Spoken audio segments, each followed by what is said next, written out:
Hello, hello. Bonjour à tout le monde. Hello, everybody. This is a dev support stream for Blind Valet, so we're gonna be working on the app um, and take any questions from anyone, any of the users of Blind Valet, or if you just have questions about coding, or if you're here from just to see what's up and what I'm doing. Open to any questions. I'm live in Nantes, France, near the west coast of France. But I was born and raised in the US, but I've been in France for over 20 years. So today I'm going to be working on a couple of things, some things that users pointed out this week. One of them being that we can delete clubs from our club list when we're the owner, but we can't actually leave a club that we've joined as a member, which it's baffling to me how I've overlooked that up to this point, but it is what it is. So that's what we're gonna work on. So let's see if our dev server's up. So let's see. So Blind Valet is application for managing poker tournaments, poker clubs, and so let's log in under this account. So this is my dev server, and you can create your own clubs when you have an account or you're the owner. You can be a staff member of clubs, or you can manage tournaments and so forth. And you can also join clubs just as a member, as just a player in tournaments, so that you can see the planned tournaments ahead of time and watch the clock, see how long the time is on break and so forth.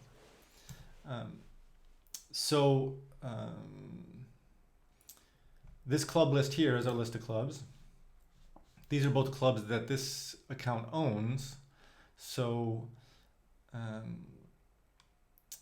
can delete them if I want to. I could go and delete the club, but the problem is that I don't have that option if I'm just a club member. So what I want to add is a little delete icon or an X icon to delete one of these clubs from the list if I'm just a normal member of the club. So that's the plan for today. Feel free to interrupt me with any questions. If I have questions about the app, about coding, about anything, I'll take them. Otherwise, I'm gonna just keep working on what we're doing. So the first thing I'm gonna have to do is to have this user join another club that he's not the owner of. So let me log out and log in into another account.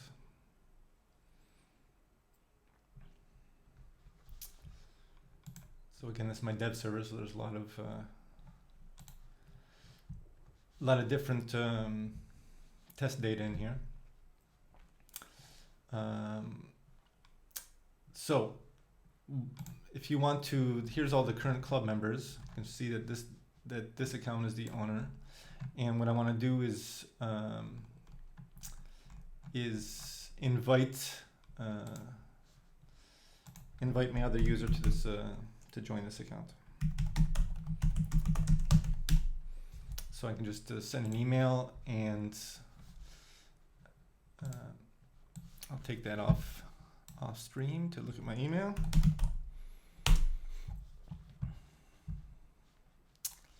And let's see.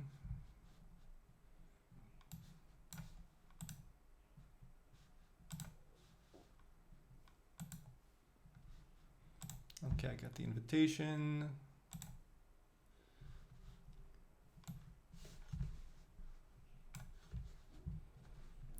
And I'm gonna join. That's right, that's another thing I had noted before, that I don't have a loading loading indication when I click on the button on this screen. I'm going to take note of that. That's another thing I need to fix. Loading when joining club.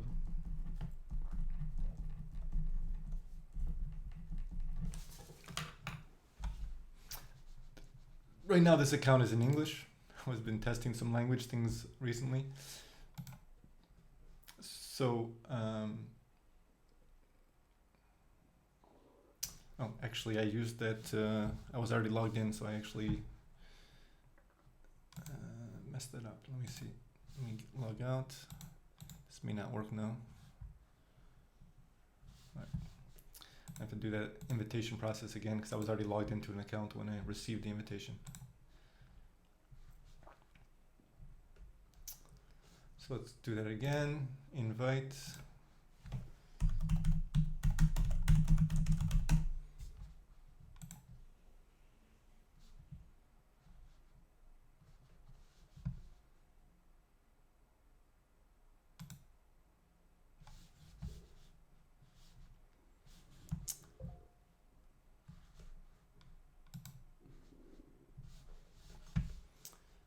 Log out here.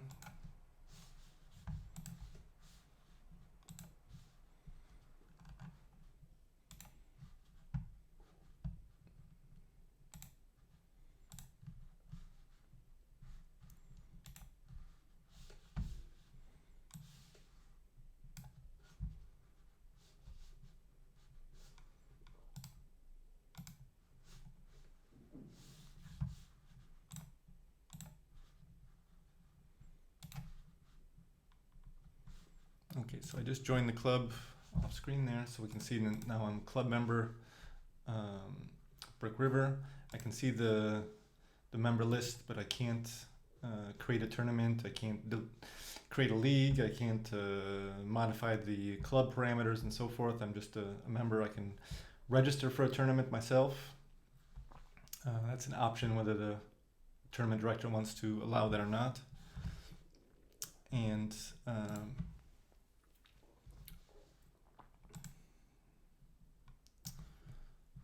hello NSTJ.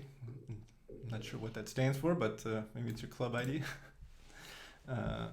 Hope you're doing well. Let me know if you have any questions.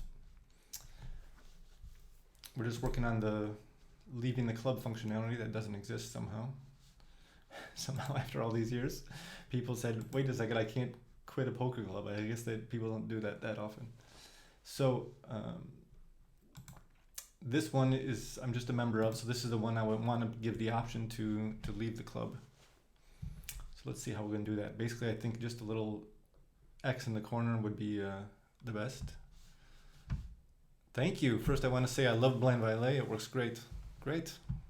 Where are you at?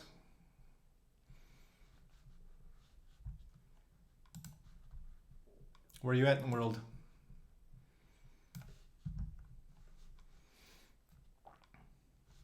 Little hidden thing on Blind Valet. If you go to blindvalet.com/live, you can see what's happening in the world on the Blind Valet platform.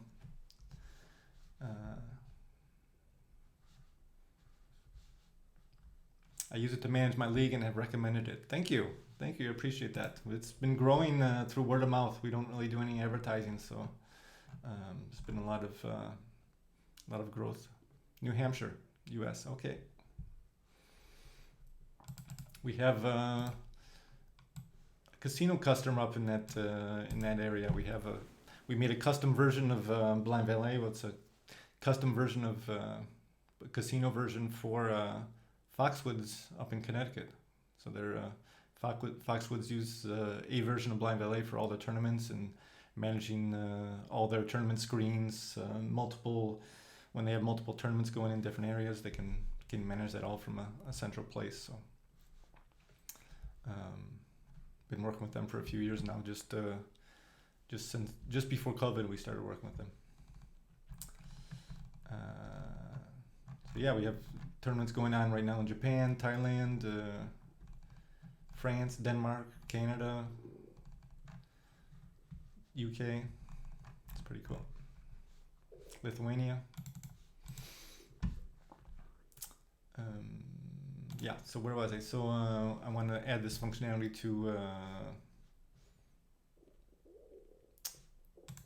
to leave a club. Let me know if you have questions. Go right ahead. I'll mix them into the development work.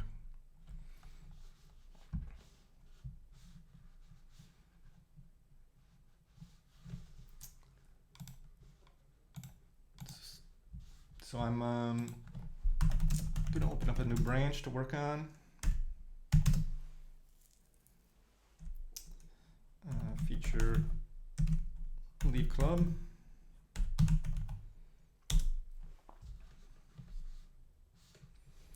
So I don't think it really makes sense to call it delete club because we're not actually deleting the club, we're just leaving the club. So quit club or delete or leave club, it makes sense. And let's see. First of all, it's a pretty big application and it's been under development for a long time and so there's a lot of code, so sometimes I get lost in, in what I did where, and also I've had employees in the past and interns working on different features and functionalities, so I'm not always... What's going on with the scrolling? Why are the top 4 lines pinned? There's something weird in this. What the heck? Okay. So the club components. This is the main club. Let's see.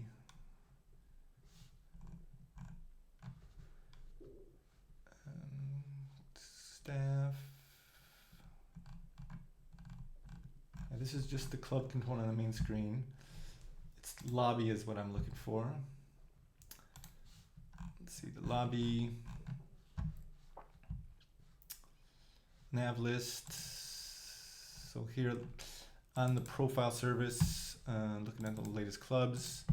So your question, I'm becoming more active with management of poker rooms and possibly could be managing a poker room. Your software is definitely a front runner. Great, that's good to hear. The information, we have a casino listing for the casino version on the homepage. That's something I need to note as well because it's not up to date. We don't do an on-premise casino version anymore. It's all cloud-based.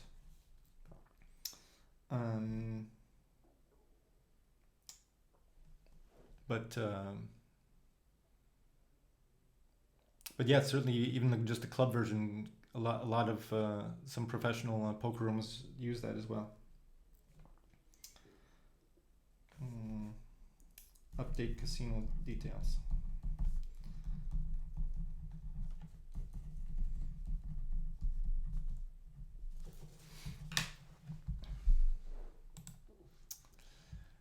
So this is our club list.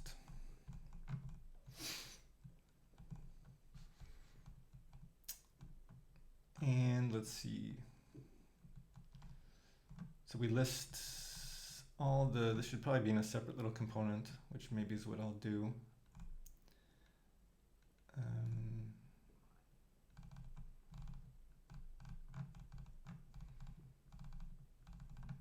Also, this is a very old code base, so I've learned a lot of things since I put this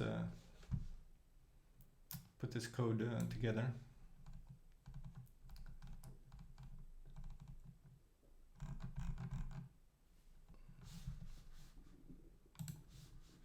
Two questions. Okay, go ahead.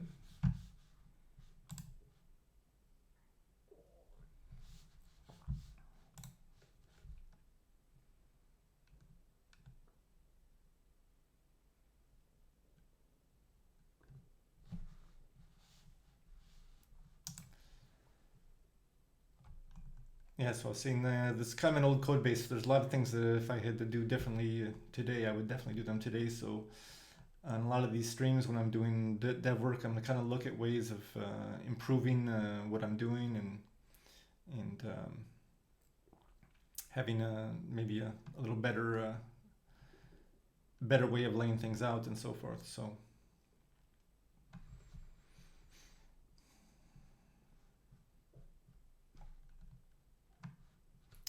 the actual club list is just this.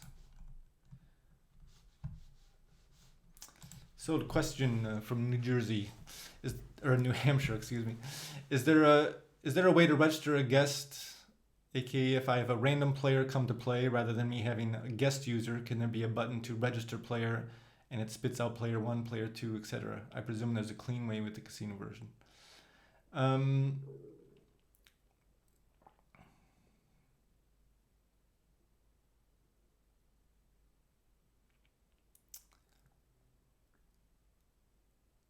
So I'm not sure what you're asking. So you want to have some players that are named players, and then other players that are just guest players without their name. Is that what you're asking? Or do you want to just have not manage the names at all?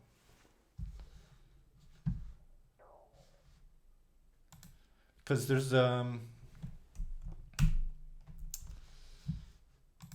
is two ways to run a tournament in Blainville. So if you have club members, you do have club members who register. Okay. We don't have just like generic players. You can have guest players. So let's say, let me put this in English. This is a recently translated the entire app into 48 different total languages. So let's stick with English for the moment. So I'll have a random guest who comes to play who are not members of Blainville. Okay, so you can say register here. Either you have a list of your club members that you can choose from, like or you can say create a new, and you can uncheck the add as club member and just register them. Player 1, register. Well, this one's set to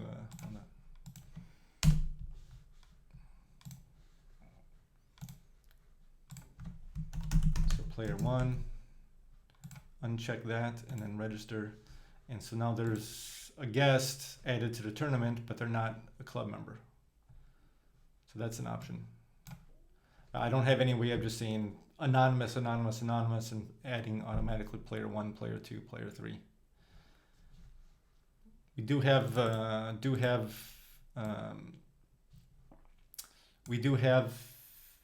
lot of people that use Blind Valley without managing the player registrations, so you can certainly do that, where you would have a tournament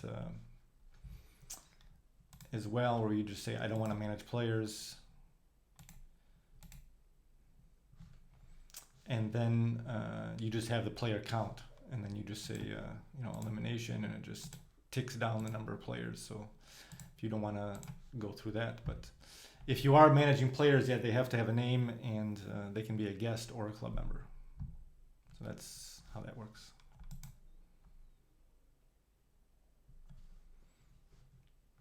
And the casino version that we've done for Foxwoods, for example, that does not have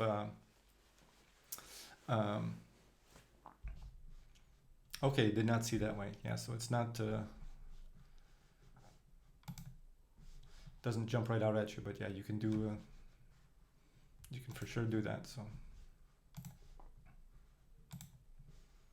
club member, create new. So these are you can also create club members this way. So you can upload their upload a photo for them, or take a picture of them with your camera right from the phone, and put their name in, because there's a lot of clubs where people just don't want to mess around with creating an account on Blind Valet. Poker, you have all ages and all levels of technical skill, and some of them don't want to mess with that, so they just want us to manage it for them. So league needs player management, but random tournaments I do not need to manage players. Yeah, so I mean, this a lot of people also have their own systems for seating players. You have the option to draw seats and seat players at tables, which is convenient, and it does table balancing and so forth. But a lot of places have their own system with seat cards and so forth, that they don't need that, and so we're just a quick tournament. Sometimes sometimes doing a tournament without the player names is nice. Yeah, so not managing players. So new tournaments. And the second step in creating a new tournament, you have the option to manage players or not. Also, whether you want to track knockouts or not is there as well, and if you want to manage payouts. So the simplest is to uncheck all three of them, and you just have you basically put in your number of expected players, and that's what it's gonna show up at. You can change that as you change that on the blind structure screen in this case, because there's no players tab when you don't manage your players, and just say next. And so now in the blind structure you have the expected players. This is what drives the blind structure calculation. So based on the number of players, the chipset, the starting stack, and so forth, initial small blind, all that is going to be used to calculate your blind structure. And then we have the number of actual players. So, if you only have 15 show up, you can set this to 15. If you want your blind structure to change, you can change it here as well. But sometimes we know that clubs, they'll publish the blind structure ahead of time based on the number of expected players. And so when the players change, they don't want to change the blind structure because they've kind of committed to that with their users.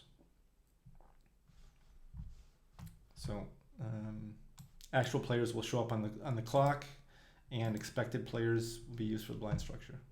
So then 15 players in the tournament, we go to the clock, showing 15 of 15, and then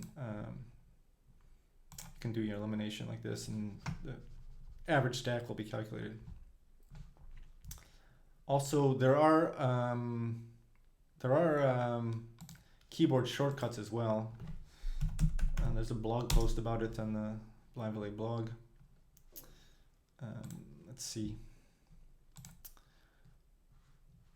Let's put it in English. Search keyboard.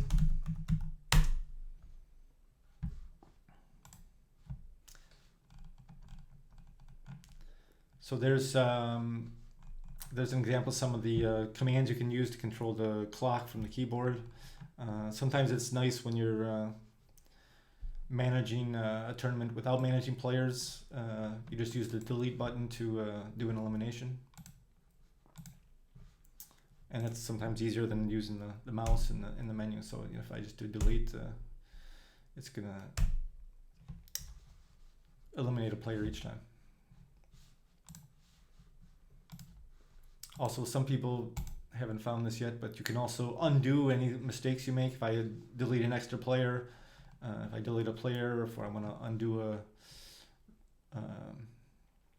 registration or something like that, I can always go to the tournament log and undo my actions. Some of them, like rebuys and add-ons, you can undo anytime. But if you anything that affects the number of players, the seating at tables and so forth in regular tournaments, you have to kind of undo them in reverse order. So. Question 2, countdown timer to start tournament. I have workarounds like adding a break after level 1 and having a bogus level 1, but is there a built-in way I've not seen? No, that's a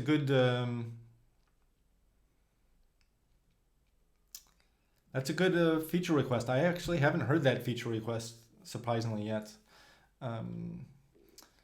And this is another one where on the Foxwood versions we do have a countdown timer before the tournament starts, but it's true we don't have it on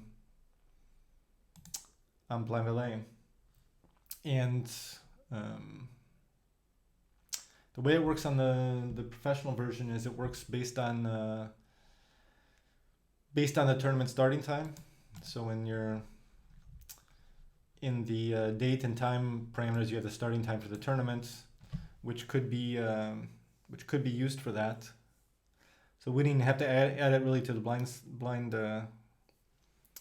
schedule. So yeah, so 6:30 p.m. So you can set that time, and if that was the case, then it could show the countdown automatically actually while you're waiting for the tournament to start, which would probably be a good thing to just have as a default.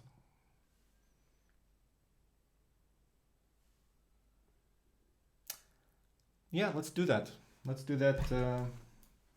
I don't see any really inconvenience to that. This time,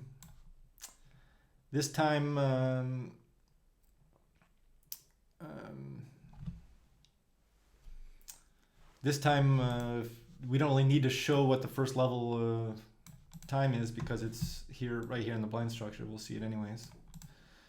How long per blind level. And then it would just, the countdown would, of course, as soon as the tournament starts, it would be taken down.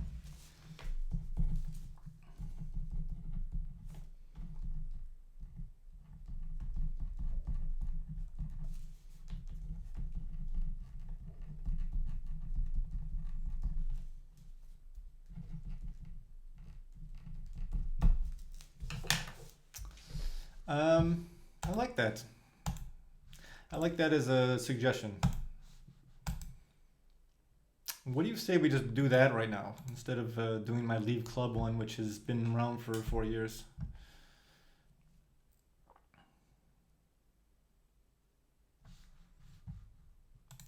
Maybe have begins at the time and then a countdown.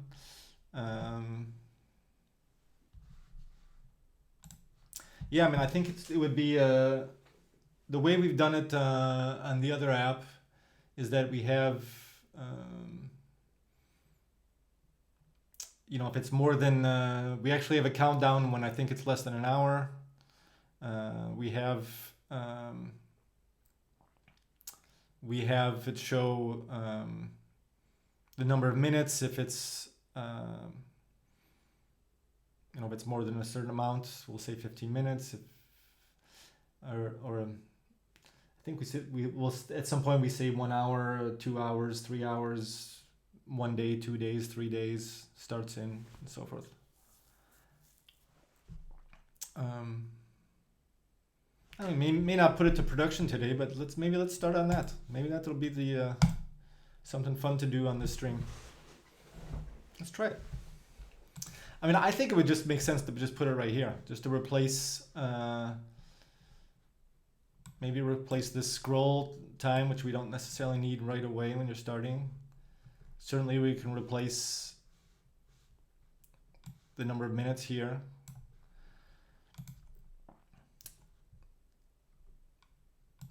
The time here, I don't know if it's necessary. The time to first break, I don't know if we need that either right away, but we could certainly replace the this time here in the center.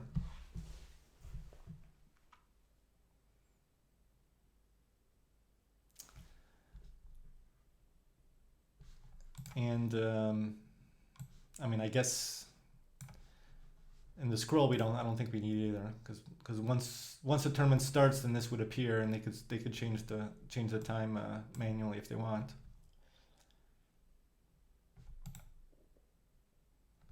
So I think leaving this toolbar available, of course, and then replacing all these items with the countdown.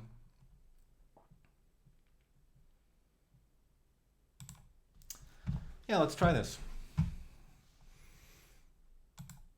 So little change of plan. Okay. So this is on the tournament, on the clock. Just looking for the right piece of code here. Running time, remaining. It's been a long time since I changed this piece of code for sure. Let's see. Players remaining, no.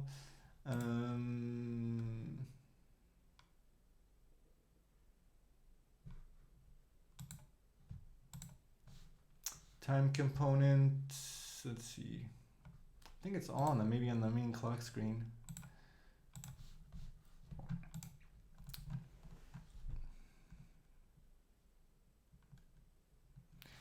yeah, definitely want to leave the toolbar available, because a lot of times people will um, will start the tournament when really players are seated, and often they'll start late. So we probably need a couple of messages. One to say tournament starting shortly. One to say tournament starting. Um, um, Starting and starting shortly, because we don't want to start having a negative time once it goes past the start time. So probably most tournaments start late. So and we don't want to automatically start it when people aren't even seated at the table. They'll start panicking if they see the blind structures ticking down. Yeah, right. More often it starts like 3 minutes late than early. Exactly. So and 3 minutes late, you're doing pretty good. I think if you're starting only 3 minutes late. In France, it's more like 15 minutes late, but that's not what it is. So let's see. So you can see this is the structure of the code. I'm sure a lot of you are not developers, but you can see this. This is code that is translated. So players is everything. All the text in the app is translated into 48 languages. So this is the ID code for that. And this little pipe says to translate that text from this code into the actual text. So you can see that this is a number of players remaining. The average stack shows here. And then this is the clock top middle section, running time, next break, app time. So the running time and next break are the two components that show in blue. Running time, next break. App time, so that's how much tournament time is left in. They're all the custom components are preceded by app. So this is the tournament time, the slider, and then we should have the controls, right? Controls underneath. So basically,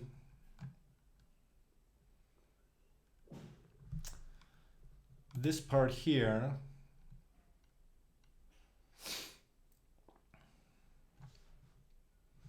all of this we'd want to hide if the tournament hasn't started yet.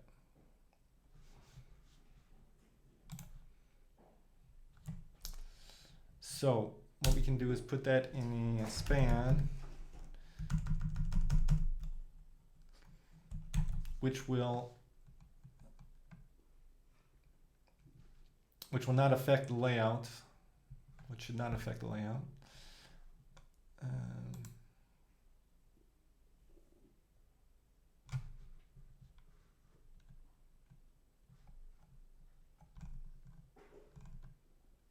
Hold on, let's just make sure I got this in the right place. Yeah, so.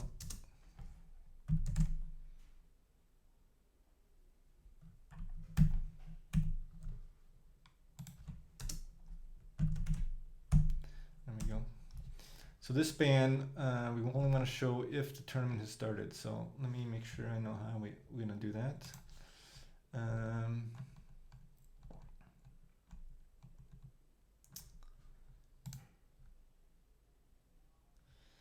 So let's see. Or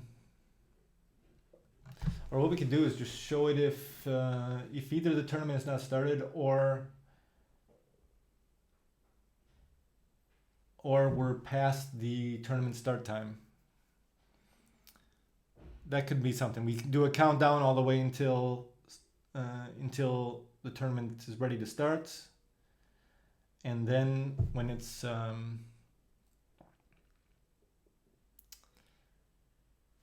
right, then when it's the time when it's supposed to start goes past, instead of saying starting soon, we'll just show the clock and have the clock be ready to be started by the tournament director. That makes sense. So I need to check exactly what the parameter is to show that a tournament has started. Let's see. Let's look at one that has not started. So let's see, let's just do a new tournament.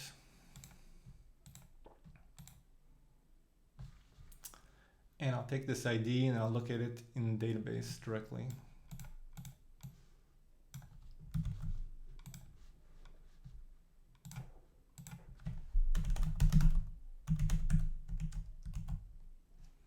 Oops.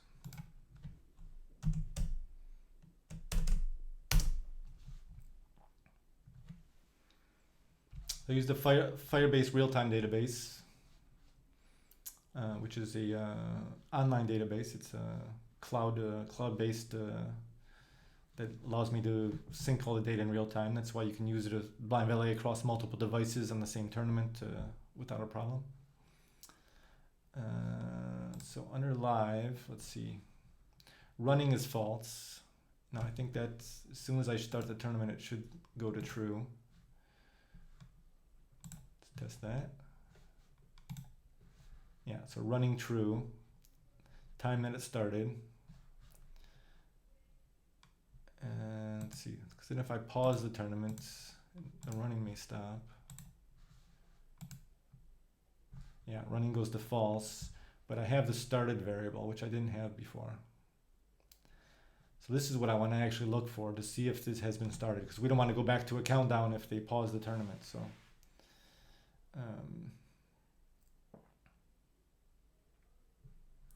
Of course, this means if they do any testing, beforehand, then it'll.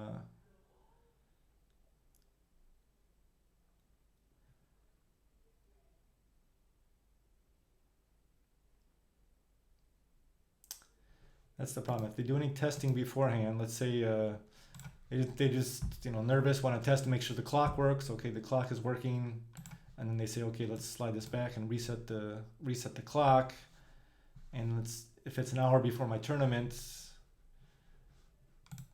the started is already set, this timestamp. So maybe it's seconds I want to look at. If seconds is 0, that's the number of seconds elapsed, total time elapsed on the tournament.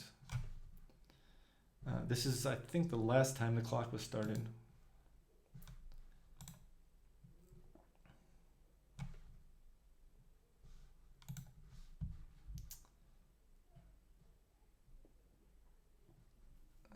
Seconds, so either running is true or seconds is greater than 0, because when the seconds is set when I stop the clock, it's complicated. When I stop the clock, the seconds is set. When I start it, the started timestamp is set and it just runs. So either running is true or seconds. No, it has to be running is false and seconds is 0 in order to show the running is false, seconds is 0, and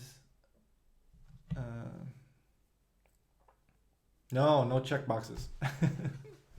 I want to keep the I always want to keep the I like to keep the interface as simple as possible. It's some people use Tournament Director, which is a Windows application. It's looks like it was made in 1992, but it just has buttons and settings and fields and things everywhere, and that's not what I want to do. I don't want to add every single feature possible, so I want it to be actually as automatic as possible, so that there's the tournament directors, people that are managing their tournaments, have as little to do as possible, and all they need to do is concentrate on poker. Because in most of our clubs, most of our amateur users, they're playing the tournament as well as managing it. So level 0 and have that level count down to the playing start time.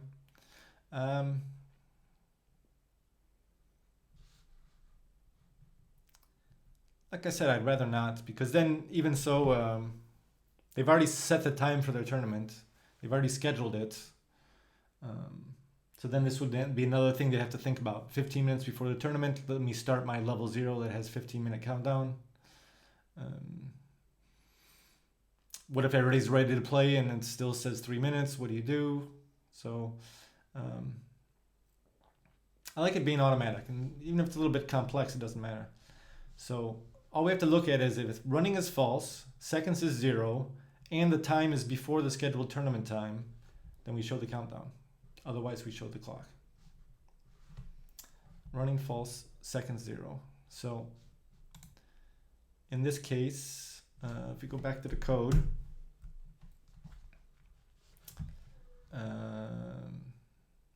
we look at our clock component. So this span here that I added, we can add an if statement that says we want to show this if latest latest live, I think it's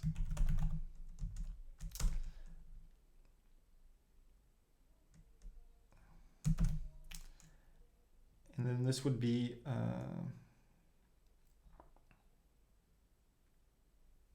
running, so not running. If it's not running, no, excuse me, if it's running, we want to show it. So if it's running, we show this part. Let's just test that right for the start, just to make sure that our span is hiding it correctly. Where were we here? Okay, so term is not running, and I hid too much because the controls are gone. Oops.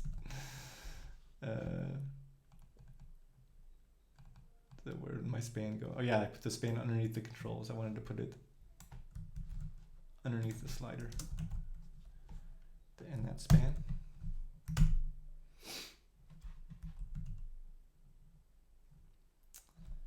Let's see if that's rebuilt yet. Yeah. So that's a problem. The controls will show up there, but once we get our other components showing up again, then we should be fine. So this span is there.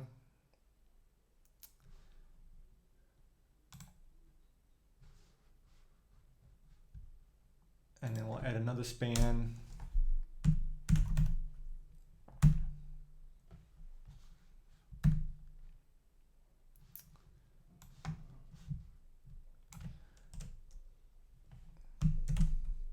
And another span if it's not running. And then let's see.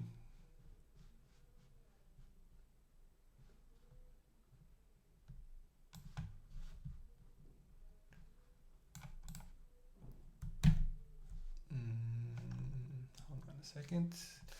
Let's see. So this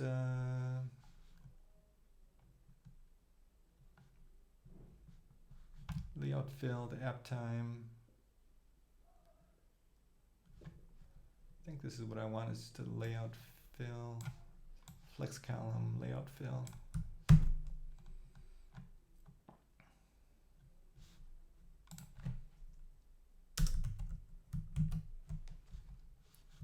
And then instead of having the app time, we're going to have something else.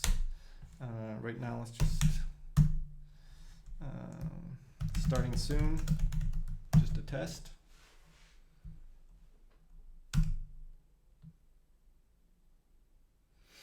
Okay, so we've got our starting soon text that shows up.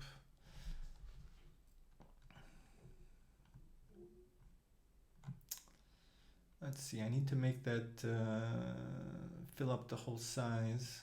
Let's see. Column.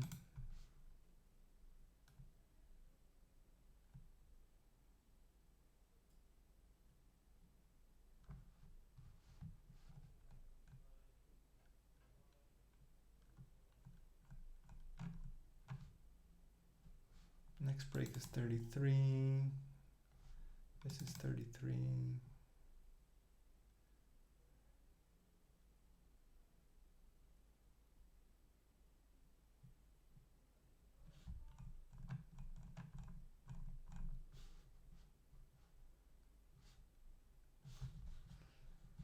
got some weird scrolling going on my screen. I'm not sure why this happens. I think I've changed the settings somehow where my line numbers don't scroll. It stays to the objects. I hate that. I'm not sure why it's doing that.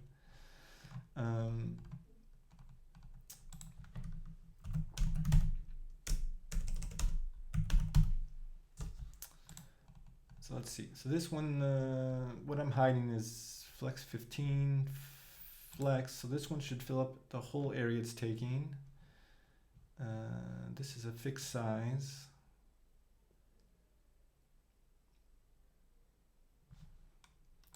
Layout fill. This is a older CSS layout system that I'm using.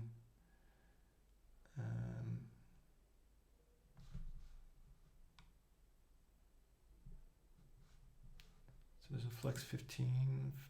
I think this should make it fill up the whole area, but I'm not sure why it's not. Let's see. Flex layout column.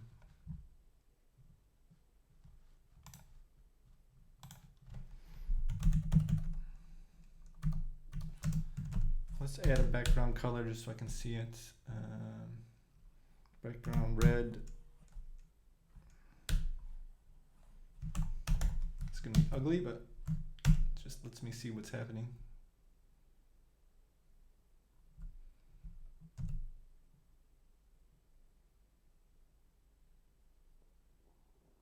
Layout fill.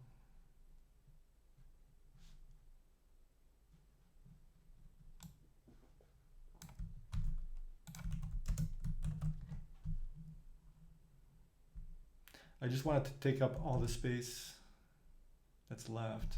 It's not for some reason.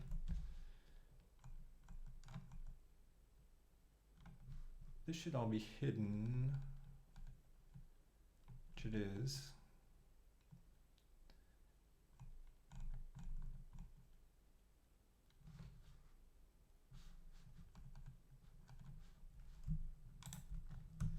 This did not work. So I thought that flex should fill up the whole thing.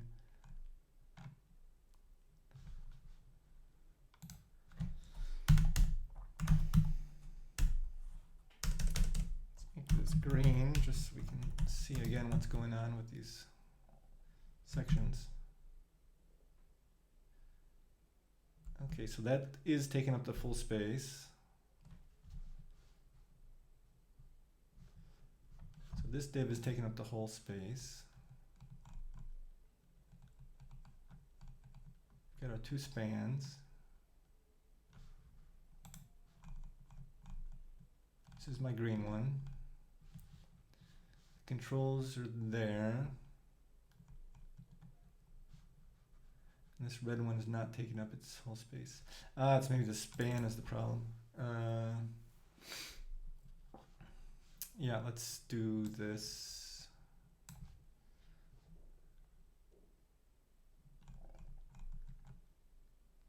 No, but these are working, so.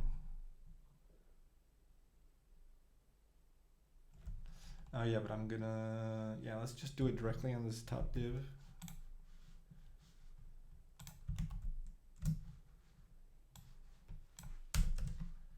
I had to have a span around that one because there's multiple objects.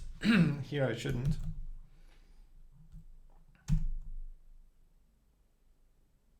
There we go. That's what we wanted. Okay, so it's taking up the whole screen. Should be working. And we're going to do that for the mobile version as well, which is pretty terrible. That's not the same one, but again, this is a old code base, so I didn't know what I was doing for a lot of the things at the start. I knew how to code, but I didn't know this framework that I'm using.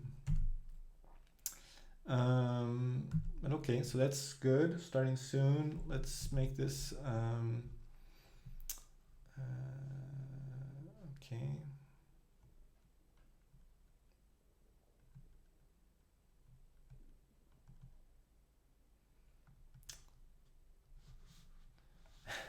Thank you. Impressive work, he says. I'm the program guy and it's impressive work.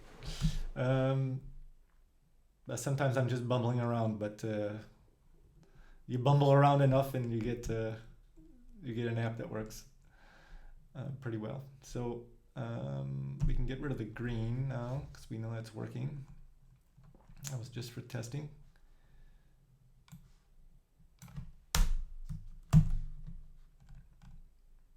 And then the red as well, I guess we can get rid of because that's working.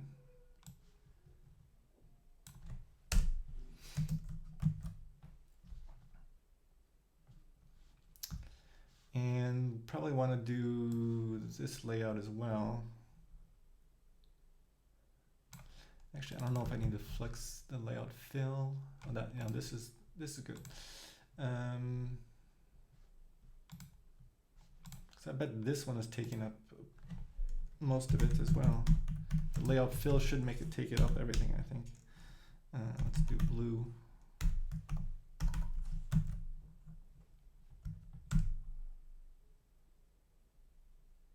Yeah, so it's taking up the whole thing. That's good. But this one already is, so I don't really even need this right now. Because they're all setting up right now as in a column. So every item I put in here is going to be in a column centered horizontally and vertically. So this will be at the top right now, but that's fine. So let's see, we need a timer. Also, this is not completely right yet. So this is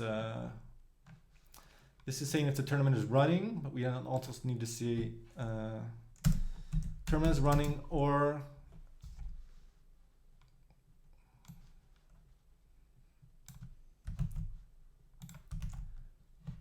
the number of seconds is greater than 0, so that means that some time has ticked off the clock even if the clock is paused.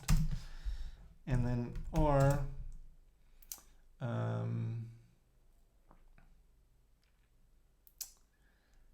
let's do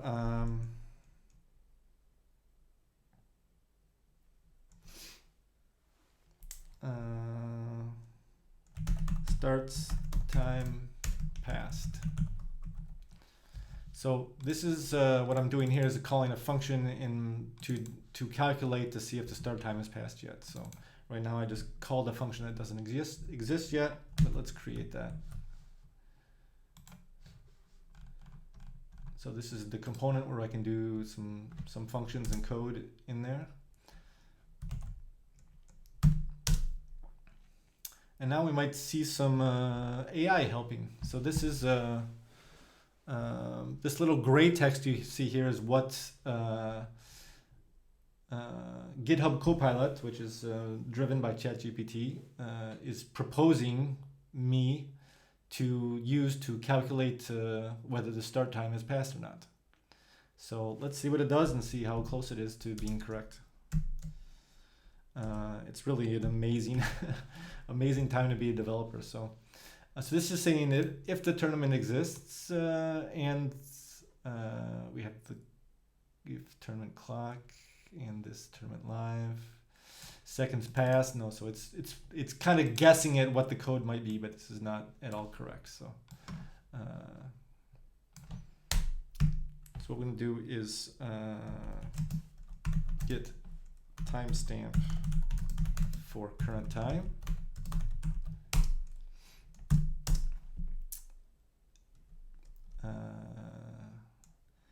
And then, so if we're gonna say if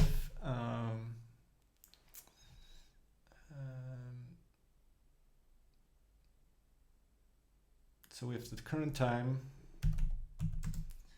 is greater than, I think we'll save it as a timestamp in parameters. Let's see, tournament parameters.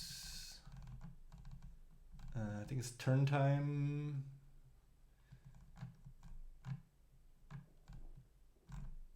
I know it's not in parameters, it's right on the object itself. Turn timestamp. So,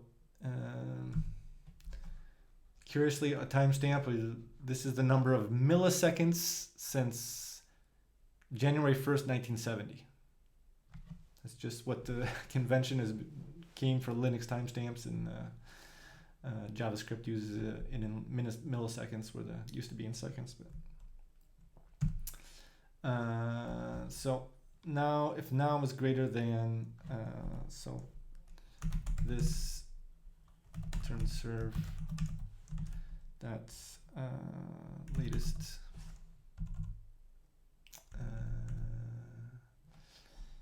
Latest. Is there params? No. Latest turn. That params. That turn timestamp.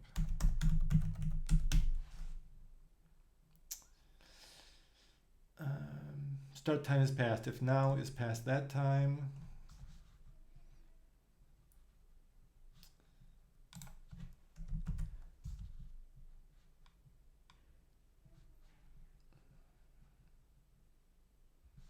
I think whenever I get here, that should have the, this should always be there. If it's greater than the return timestamp, then return true, else return false. It should be good. And actually, we can just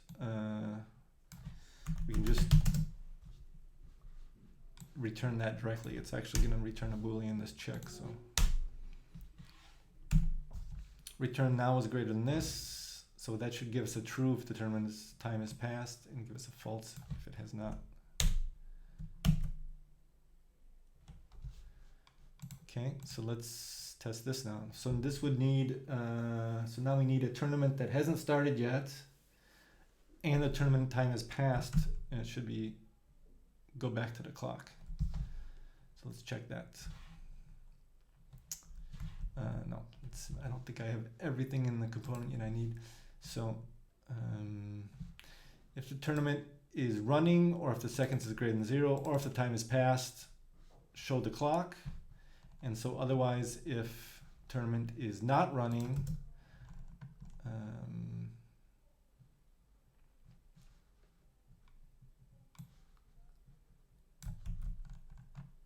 so this needs to be the perfect storm, where the tournament is not running and tournament seconds is equal to 0, and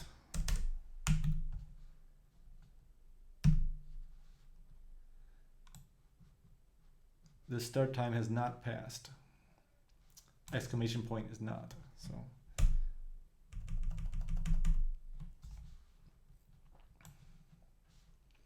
if that's the case, then we should show starting soon. So let's see this tournament we're looking at. Oh, I screwed up some layouts. I think my span is messing with something. I have to fix that. Okay. So let's just, that's a layout issue, but let's look at the, so this tournament has started, the seconds have passed, so that's why, so we go back to 0 and starting soon. If we start taking off the clock, then it's running. Even if we pause there, if we go back, okay, starting soon. Now what if the tournament time has passed? So I think I set it for 6:30. No, it's set for 3:40.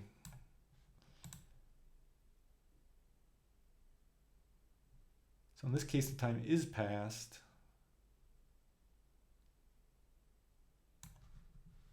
So it should never show this, right? Let's refresh the screen. Starting soon.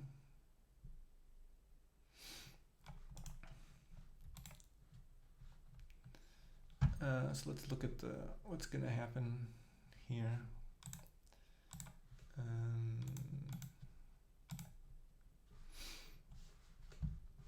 So let's check out the logs.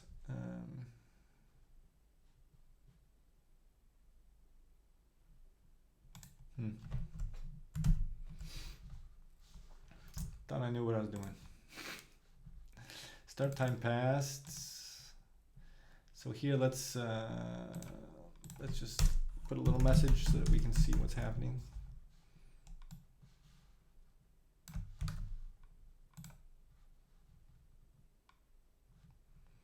Let's do console log now.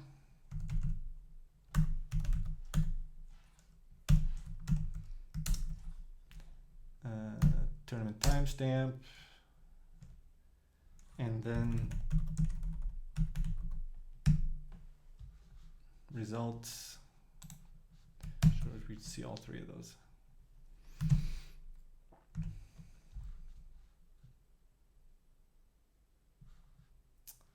Yeah, that's the problem. Is it's gonna be undefined. I'm getting undefined for something. Tournament timestamp undefined. Okay.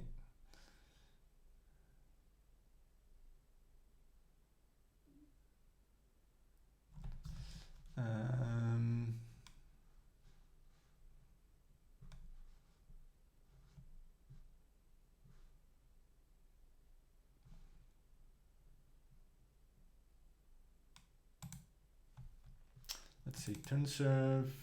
Latest tournament parameters. Hold on. Let's look for welts. I'm checking out parameters in this app. Maybe I'm checking it in the wrong place.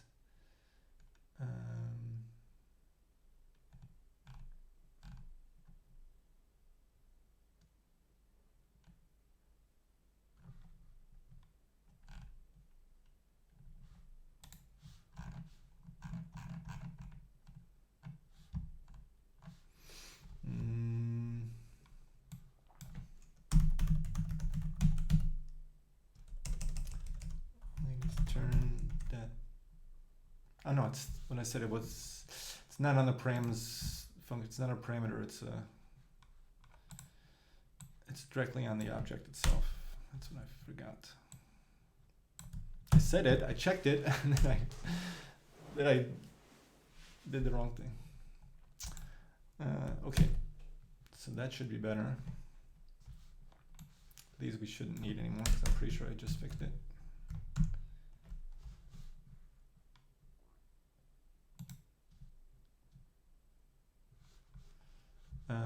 Okay, so the tournament is stopped. It's at the very start, and it's not showing the starting soon because the time has passed 1540. So if I change this and make this now 1610 French time, we've got our starting soon. Okay. And then if we put this back to 1510,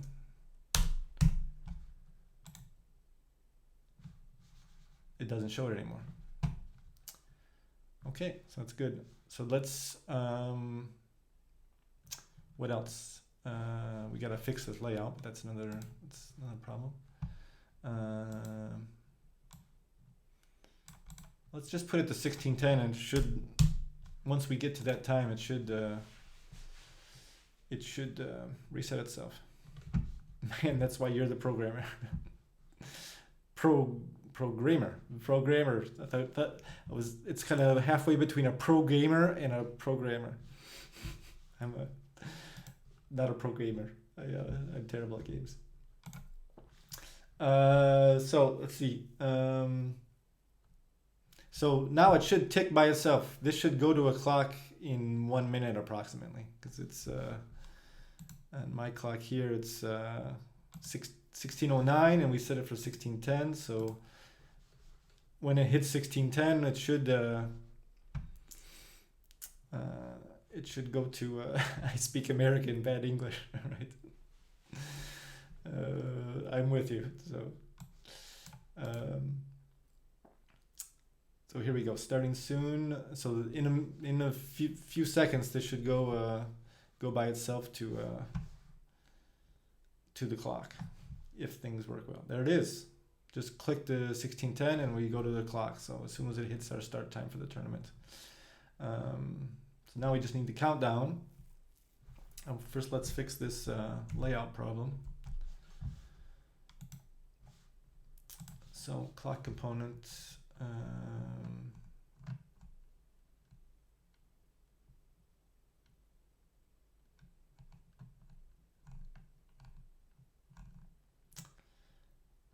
think there's like the span might be affecting that, how it's done, but I think I can do like I think it's ng template or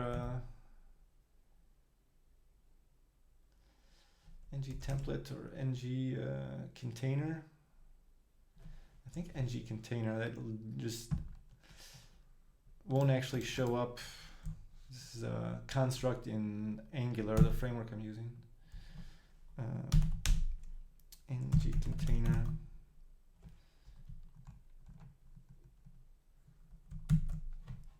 It shouldn't affect the layout at all. Yeah, that's better. So the span was affecting the layout of the hierarchy between elements, but making an ng container means that in the actual code that's built and delivered to the web browser, it doesn't show up. It just, all it's going to do is hide those objects if they're not there. Okay, so that's good. And then let's put this to 5 p.m. Let's give ourselves to 5 p.m. to finish this and get this working. So back to starting soon.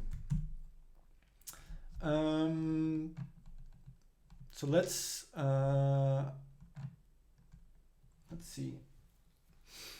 App time, I'm going to see if I can maybe reuse a component. Maybe my big counter, time counter I could reuse. Let's see, so time component.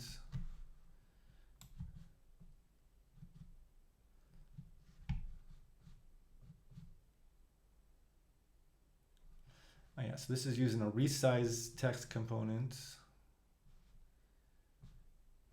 and using the time parameter of the clock.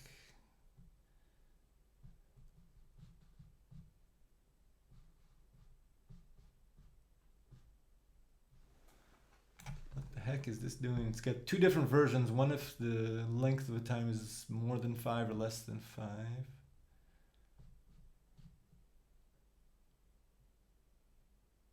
But they're identical.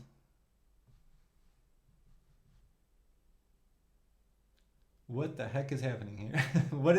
What was I thinking when I did this? Because the two things are exactly the same.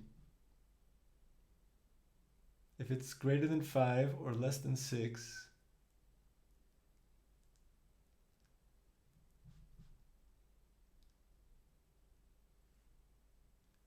so this is basically saying if the level is more than an hour, show this version of it, and if it's less than an hour, show this version of it, which might have made sense at some point because maybe I was doing something different with the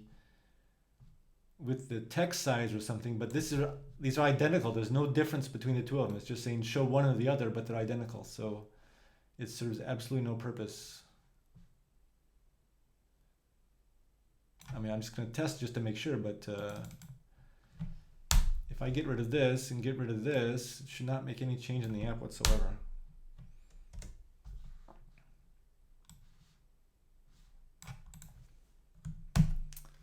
Let's test my theory.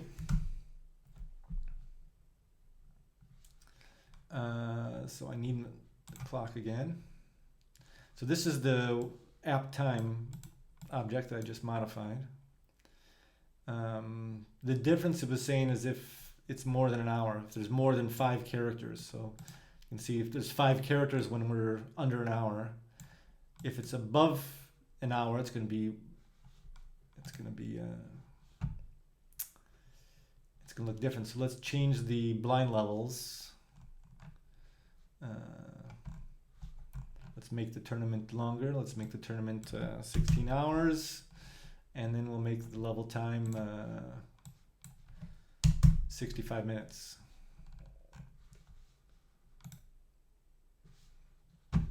So this is a resize text. It's a custom component I made that will change the text font size based on the size of the window it's in. So it resizes automatically to the space available.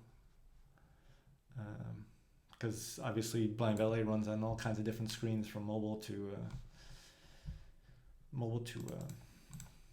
tablet to desktop. Okay, Okay, so that's works fine. My code, my two versions of it, we're doing absolutely nothing. So if we go back to 0, starting soon, that's what we want. So let's see if we can reuse this. We could certainly use the app resize text as one, and then the time string. Let's see where I set that at. Clock.time, because that's clock isn't actually in the database. This version, it's a dynamic object.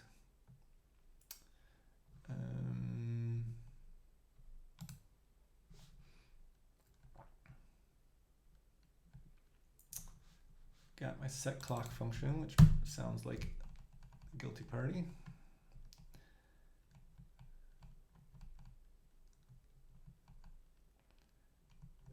Time text, I've got a function to convert the running time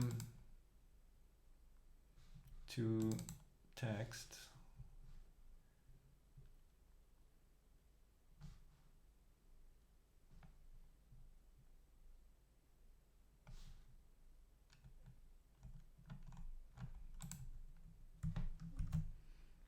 Clock.time.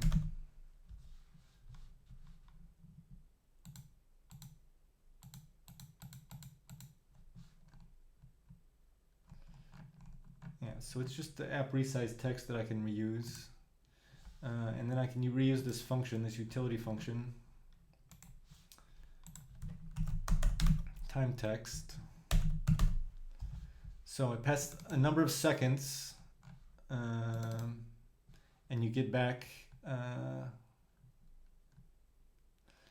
past a number of seconds, and you get back a string. A string is just a text string, so it adds the colon to it, creates a number of seconds to hours, minutes, seconds, and so forth. The difference here is that we may want to have, we also want to have number of days and so forth, which I don't think we did in this one.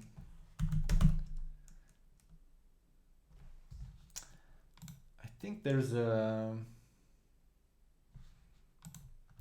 I'm gonna look off screen for this and check out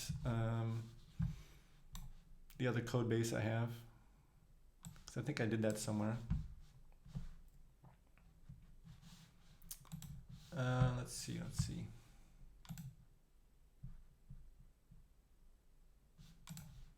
No, I don't have it there.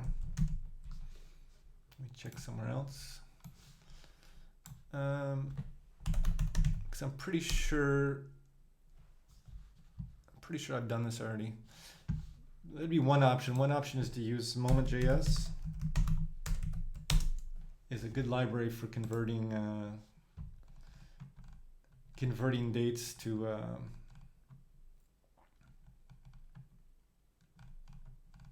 the time until and so forth. So there's it's a library that'll convert it to text.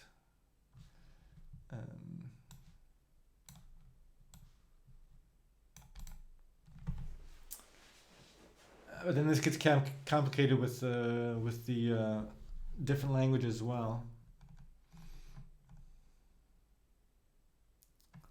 One of the problems that I run into with different languages is that they don't all work the same mechanically. So you can see that often I'll have a label and then a value. I'll have a field name and then a value, a button with just text and so forth. But it's rare that I'll have in the app, for example,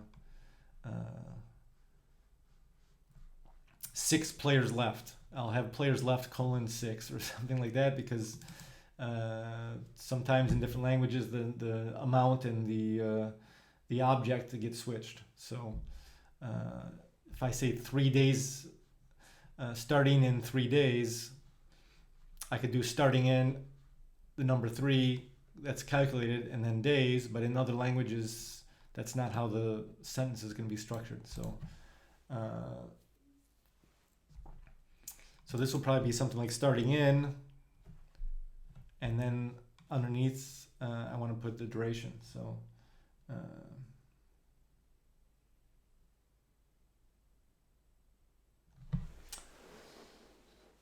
or maybe let's say what we could do is do if it's less than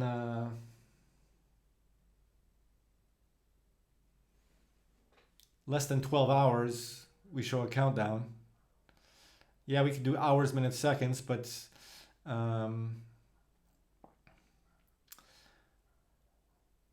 what we could maybe do is like if it's less than 24 hours, we give a countdown. If it's more than 24 hours, we say scheduled for this date. Yeah, I'd rather not. 76 hours. Americans are bad at English and they're also bad at math. So, so they're gonna say, what is that? So I think it makes more sense, if today's Friday and the tournament's on Monday, I think it makes sense to have to say Monday at 6:30 instead of saying starting in X hours. I think it's more informative, and even maybe all the way down to maybe less than 8 hours away. Because even if it's 10 in the morning and seeing it's in 7.5 hours, then maybe less than a day countdown. Yeah, maybe less than a day, maybe less than 8 hours or something like that.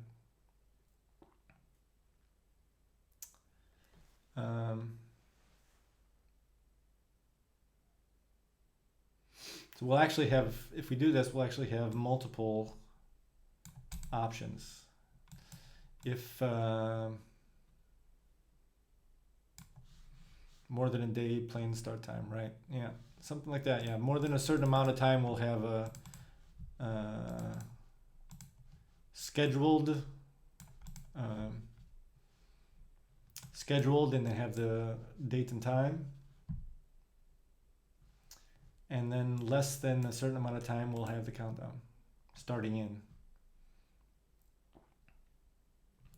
So maybe let's go to the code and say, go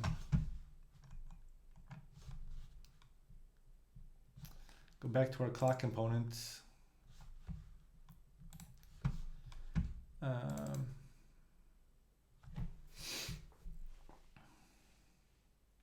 And maybe we return something more than just true and false. Maybe we say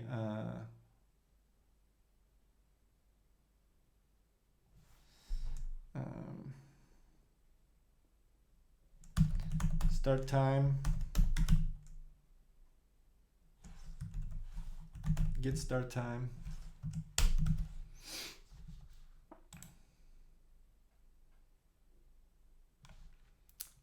That's not exactly what I want. Get time to start.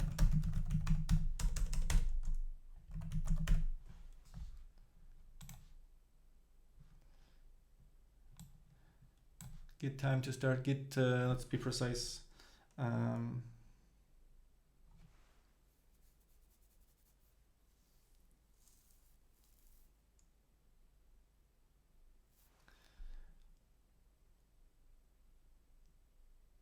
Let's see, get time to start.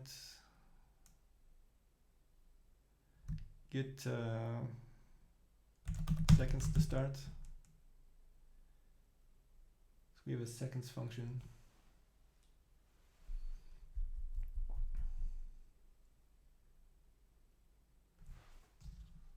No, get, how do I want to say this? Get time display, get display mode, time display mode. Thinking out loud, thinking while I'm doing it. And so let's say,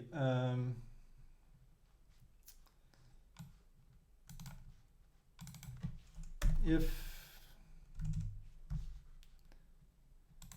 the tournament time is passed,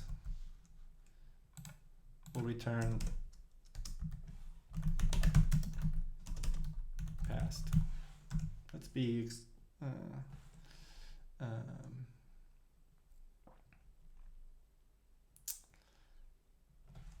explicit. If don't need an else because it'll never get there if it returns past. If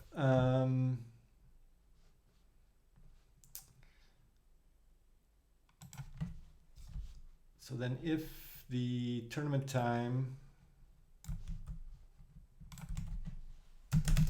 minus now is greater than, let's do 12 hours for that. Let's see how that works. 12 hours. So this is 12 hours times 60 minutes times 60 seconds times 1,000 milliseconds. Gives us our total amount of milliseconds for 12 hours. We'll return scheduled.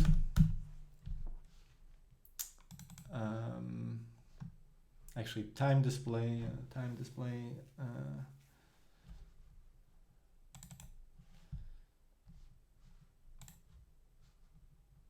put this as clock.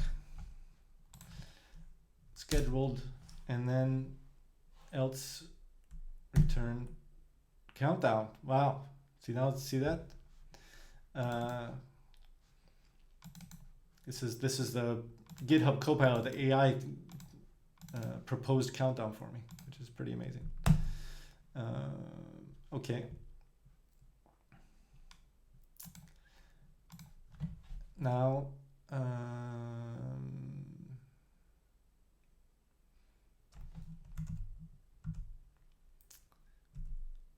oh yeah, get time display mode, so we need to change that in our clock components. So now we can say if this, or get time display mode equals clock,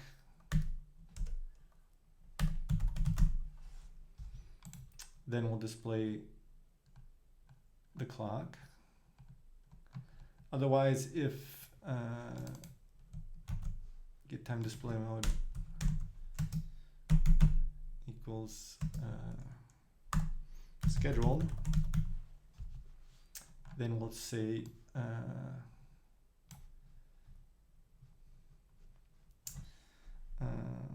start time, like that, and then we'll copy this one.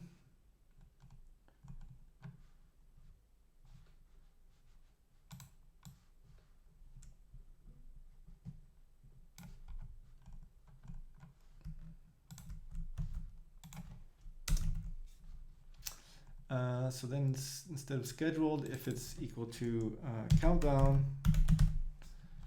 and we'll say starting in.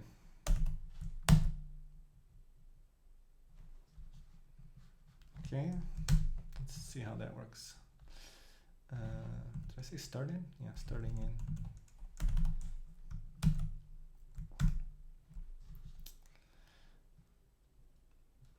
So starting in, it's going to have a countdown time.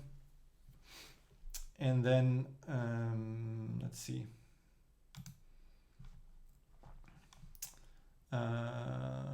Let's make it tomorrow at 5 p.m. start time. And then if the tournament started, we get the clock. If it's not started, and make this 4 p.m. today, so it's in the past. Actually, that's yesterday. That should work. We go to the clock. So that's good. So let's do that.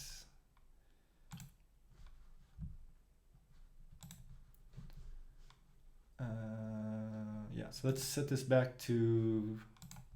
Let's set it back to tomorrow. Start time. And then let's say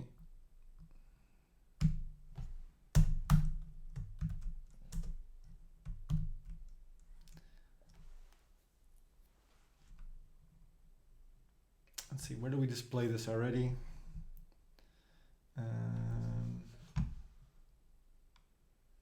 Should be on in the poker lobby, right? So I'm just looking for the text for the, let's see how we display it here.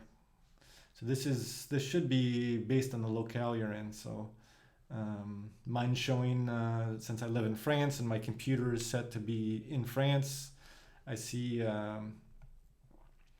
the day first, then the month, then the year. If we're in the US, this would be month first. So let's see how we're doing it there on the tournament card. So this would be in, let's see, looking through my code, it's going to be in the poker lobby tournament card component.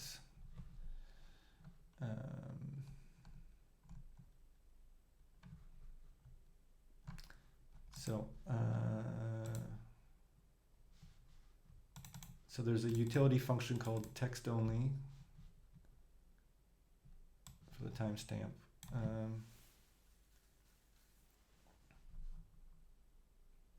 Let's see what that does. That's just going to give you a single text string, and I'm probably going to want to put the date and then the year centered like that, because this could work, but it's not going to be ideal. Let's see.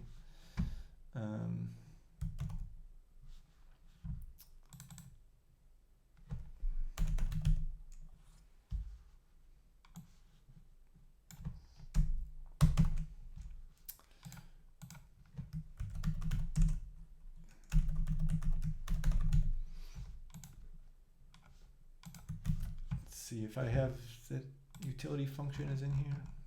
No, so I need to include that that service. Util service, and add that here. Public.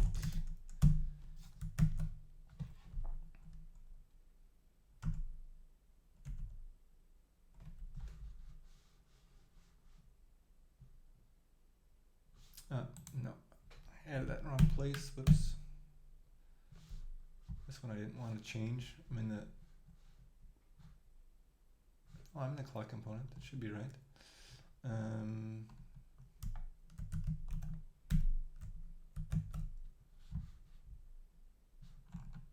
Get a stray semicolon there. Stray brace. Okay, so let's go back to our tournaments. This is not the one we were in. This one? Yeah. See, so that's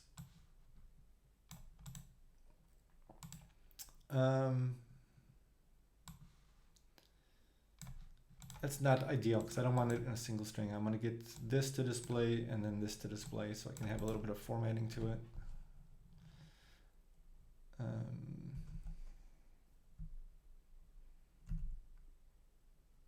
So let's look at those utility functions. Maybe we can break them out into two different ones. Utility service, let's look for that.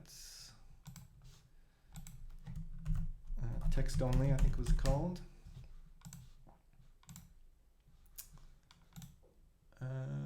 To locale string.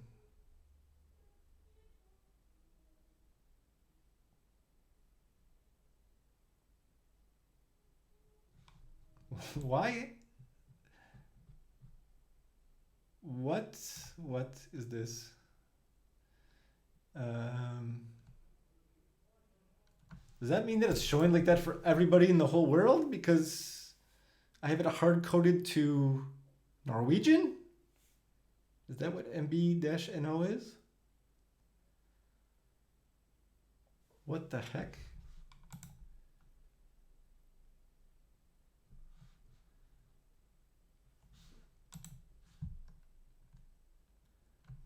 This, yeah, yours is set to that. Noller Noll says this is a very close acquaintance of mine. Noller Nolls, it's my daughter. So yours is that set to that as well? It's because it's set to Norwegian. And this is a horrible thing about my code management system, Git, is that it says who did this, who's the victim, or who's the suspect, the guilty party is Jeff Kelly. That's me, 6 years ago. So it's been like this for 6 years. Oops. So normally this locales should be what I'm using.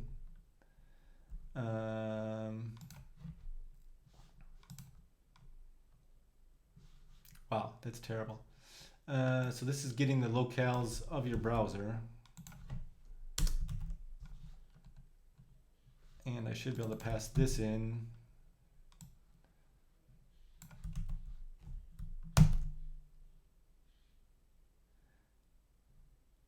Locales. So this should fix it. It should be the same for me probably because I think ours is the same as. No, it does change it. You can see it's changed.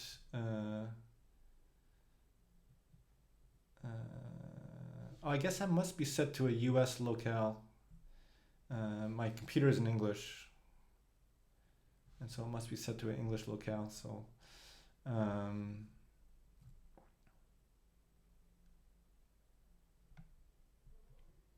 I'm actually going to check my settings on this Mac to see what my regional settings are. Date and number formats. English is primary. French is secondary.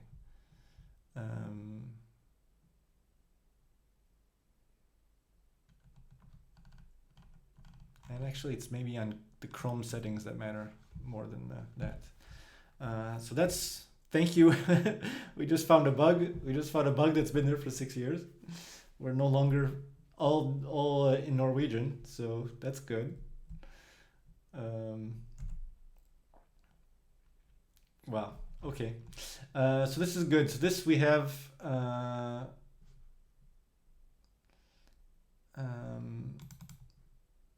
we already have the functions that we need. We have the date only and the time only. And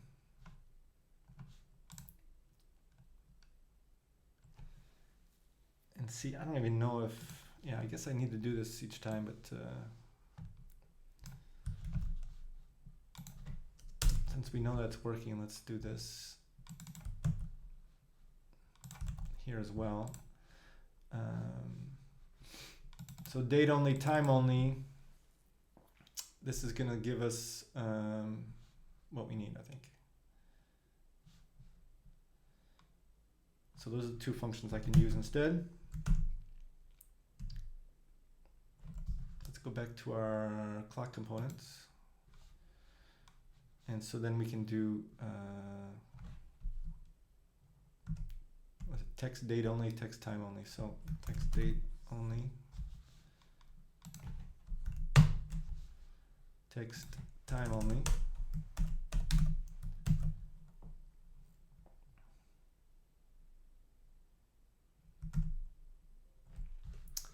And let's try this again. So here, that's good. So we've got the start time, the date, and the time.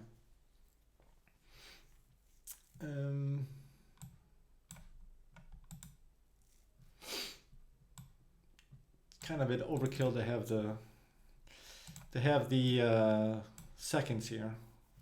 I'm getting nitpicky, but probably don't need the seconds there, right? I mean, when would we need that? So let's change that. So text time only. Well, I guess we need it for. We need it when it's the clock time for sure. But in this case,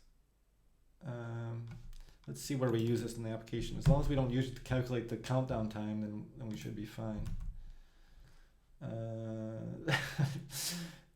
So this was a function that was used nowhere in the application. That's what I just found out. It was never used. This is the first time it's actually being used. It was there, but it wasn't being used. So, so this is a JavaScript function, and I need to find out how to format it without seconds. Every question you've had, somebody's already had in the world. So,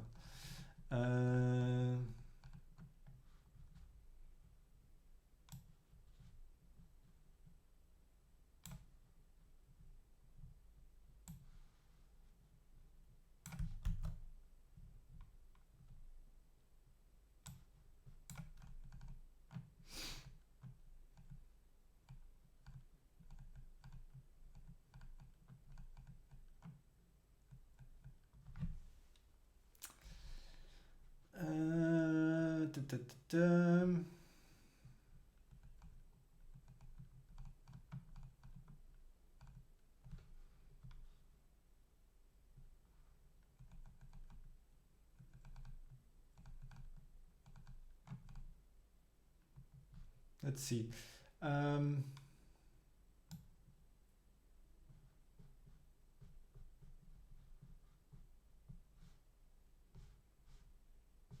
Right. Let's see if that works. I don't know. Seems like some discussion about whether this is the right way to do it or not, but to local time string.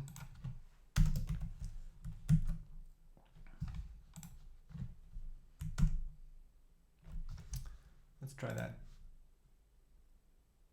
Yeah, there we go. I mean, it's 2 digits. It'd be nice just 5 p.m. We don't need a leading 0. I'm getting nitpicky, but it just annoys me. Let's see what those options were they listed. This page.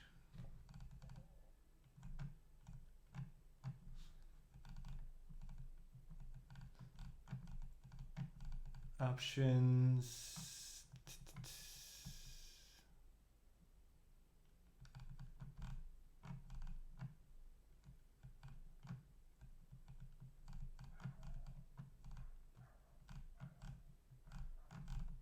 Locales using options. Hour 12 false. Hour 2 digits.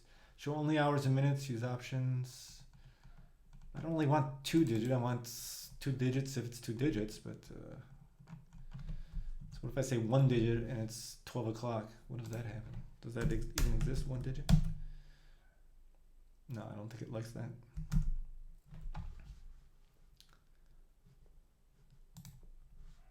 No. Error.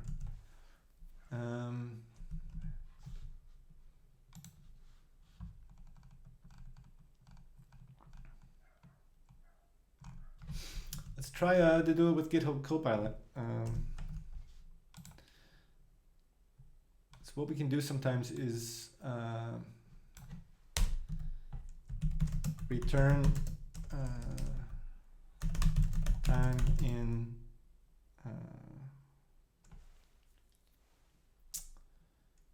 locale format without seconds, no leading zeros. No leading 0 on hour. There we go.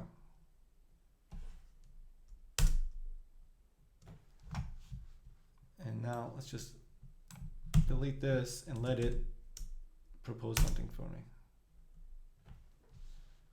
Hour numeric, minute 2 digit. Okay. Let's try that. Looks good. I think that's gonna work.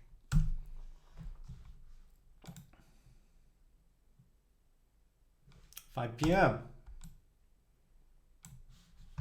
You're thinking 8 hours prior for a clock? I set it to 12 as a default right now, but maybe 8 would be better. Maybe 4 would be better. I don't know. I mean, if it's, let's think about it. If it's Saturday morning and the tournament's at 4:30 p.m. and it's 10:17 a.m. It's 10:17 a.m. and the tournament's at 4:30 p.m. Do you want to see a countdown, or do you want to see it's scheduled at 4:30 today? That's a good question.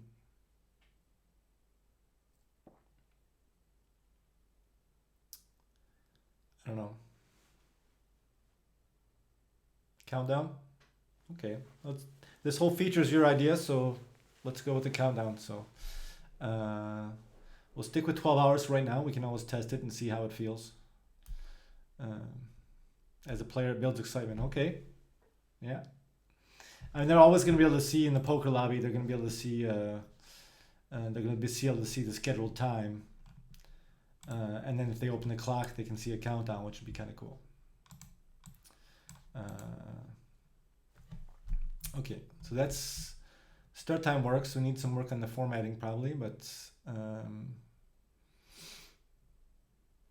otherwise it looks good. functionally it looks good.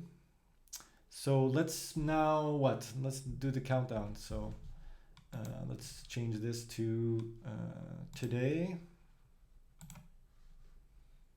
at 5 p.m. Oh, 5 p.m. is coming fast. It's in 14 minutes. It's gonna be rough to get it started, get it done. So let's see.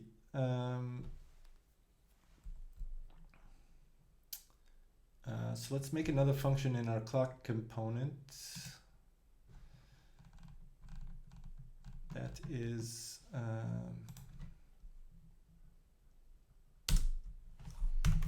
get countdown.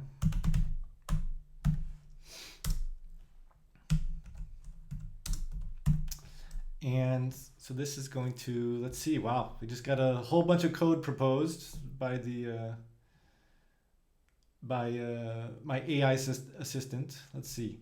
Now is the current time. Let's just accept it and then adjust. The difference there. And then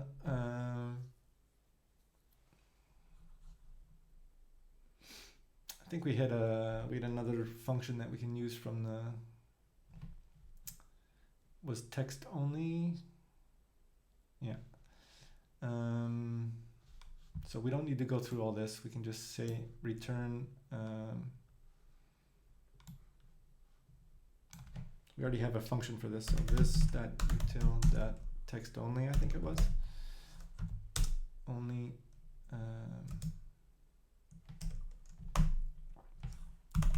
With the difference, and this difference in seconds, right? So I think we need to divide by 1,000 because this will be in milliseconds and we need it in seconds for this function, I believe. It's what we had. Yeah, we have to display it somewhere because get countdown is a function. That's great, but it hasn't actually been called yet. So this would be in our starting in, and then let's do this. No. Get countdown.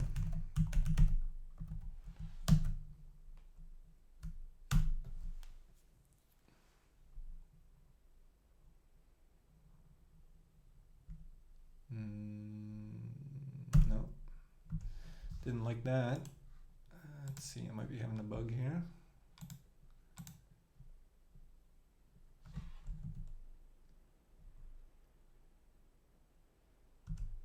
Starting in, get countdown.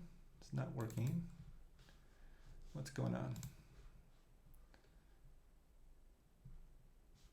Text only.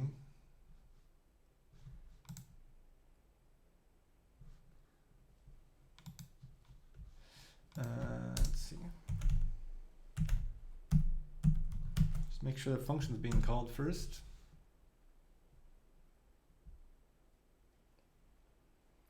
Being called a lot. So let's see.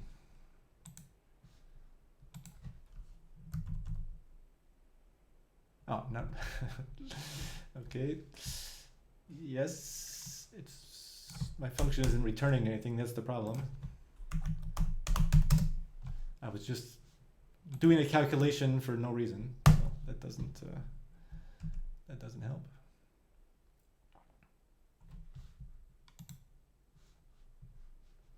So that's the text only. I'm using the wrong one. I have to go to my clock.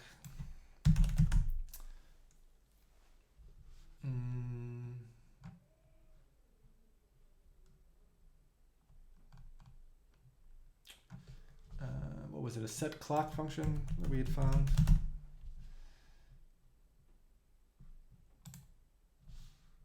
Set clock.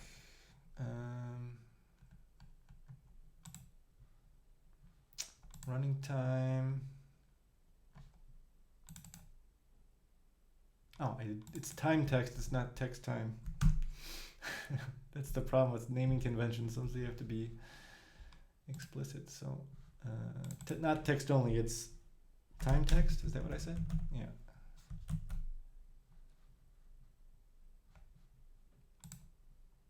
And this shows a little helper says time text, seconds number,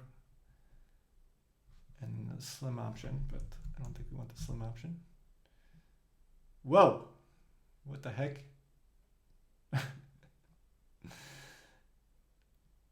That's not good.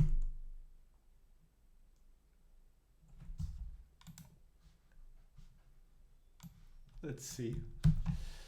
That was funny.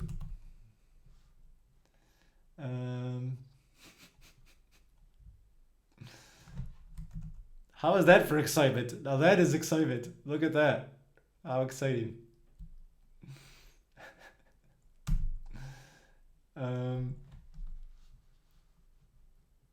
Let's see. Time text. Where am I using this? Let's see, on the clock screen. It's being formatted somewhere.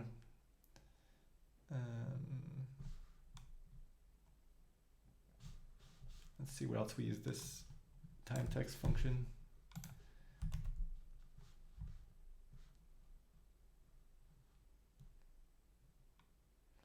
Let's see, running time, elapsed time.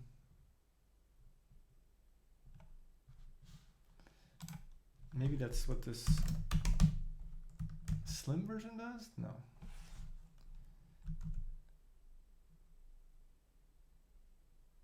No. It must be I must be formatting this in the client somewhere, because I'm just sending it that way. So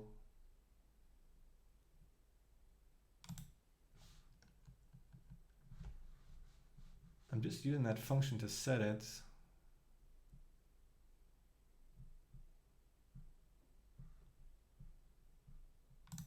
Oh, I think I know why.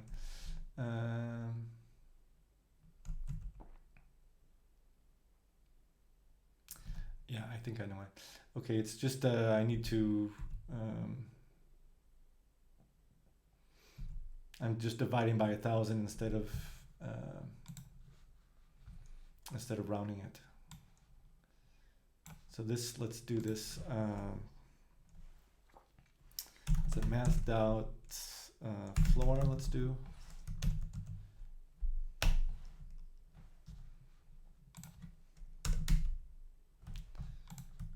So this is just gonna, if it's 5.32678, it's just gonna make it 5.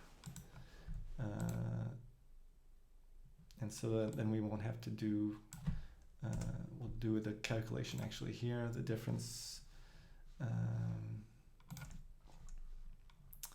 And so we'll do the division before.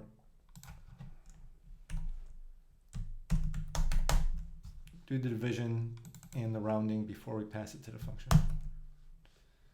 And let's do this difference seconds, just so to be explicit, so we know what unit we're talking about. We're not in milliseconds, we're in seconds.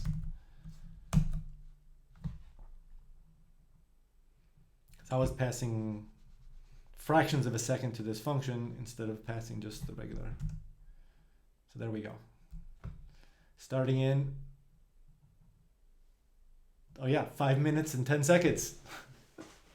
It's like we said we're gonna do it by 5 o'clock, so so we're close.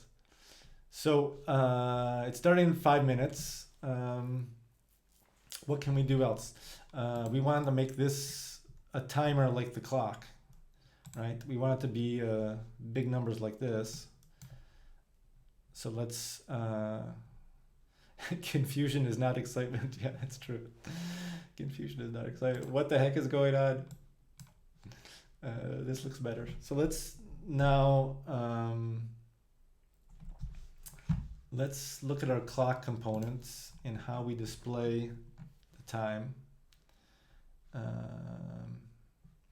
time component was here, and so this is, let's do the same thing as that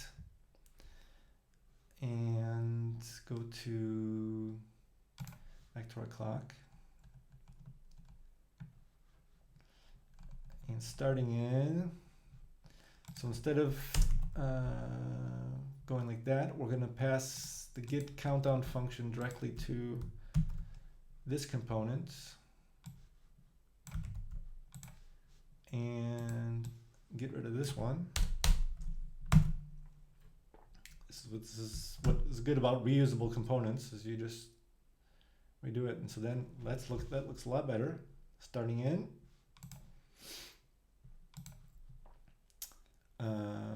That's pretty good. What else do we need to do?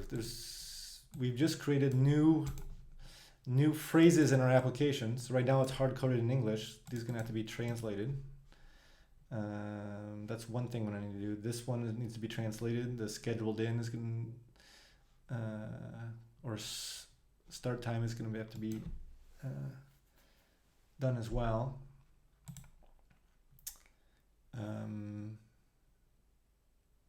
Should maybe make this starting in the same font as this blind structure. I don't know. The white looks pretty good actually. That's a little bug with the resizing. I'm not sure what just happened there. That was weird. Okay. That's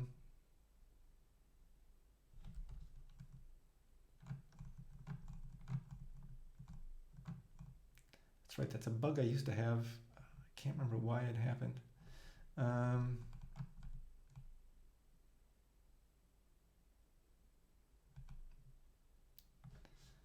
Let's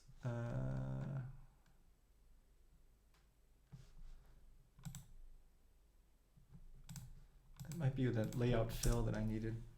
Div layout fill. Let's move that up there.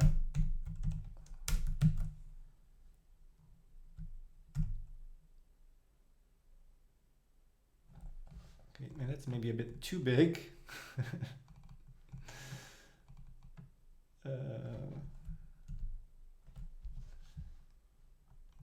Or should we put the layout fill above? I don't know.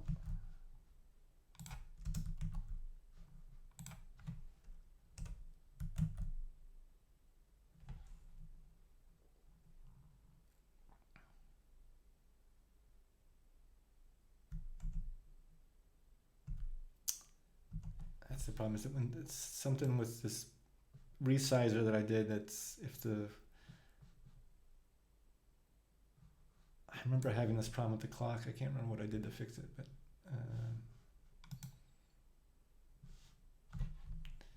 something how I'm laying out the items in that space. So let's copy the clock layout.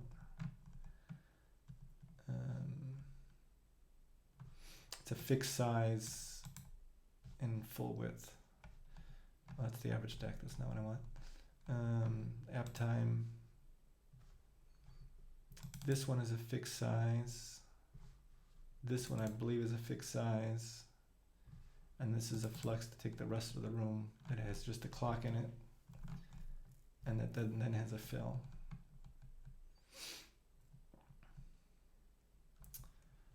Okay, so this, let's do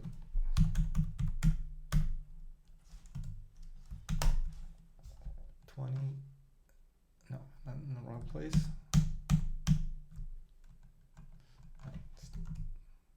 Catch our timer, make sure it goes. Yes, goes to the clock. I caught it just in time. And then it won't start automatically. Well, then the tournament director can start it. Let's give ourselves some more time. Another half an hour to get this finished.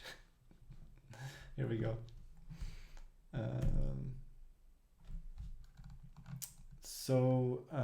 Starting in. So this is what we want to do. This flex equals 20%. So that should take 20% of the height of that space we're in.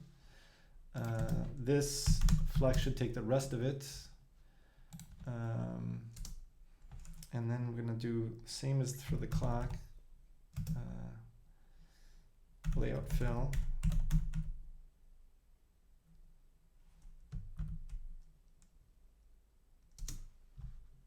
get rid of this one.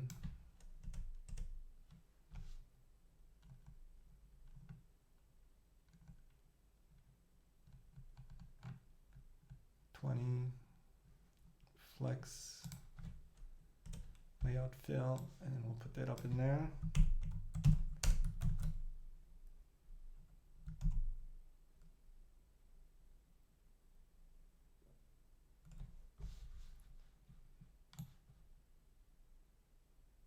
This makes no sense. Why is it getting smaller when I make it bigger? I don't understand.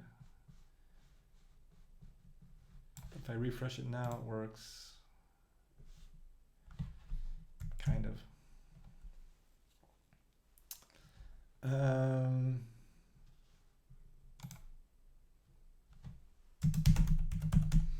Use my little trick of making it different colors so I can see what's actually happening.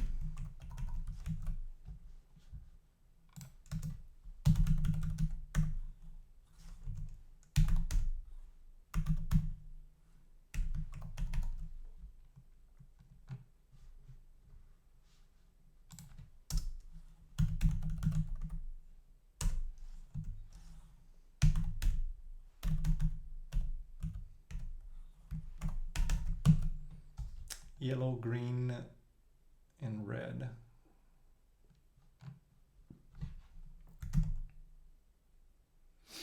Okay, so that's the problem, is that that's right, I forgot to do full width. So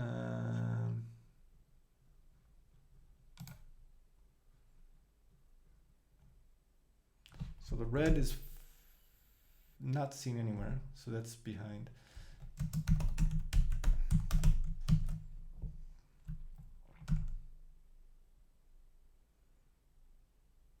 Okay, there we go. Probably maybe 20 is a bit much for that, so let's make that 15 or 10.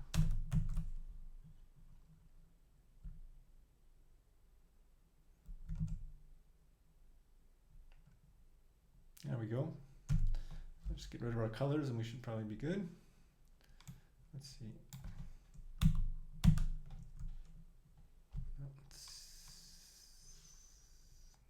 Get rid of all that. Leave the full width. Get rid of that.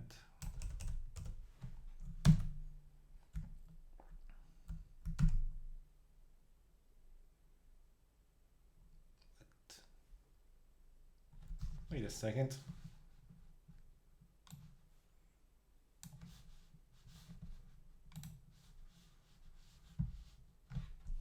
But what did I just do?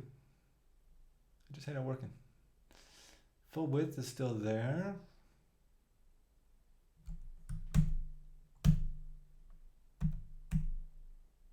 I didn't change anything, did I?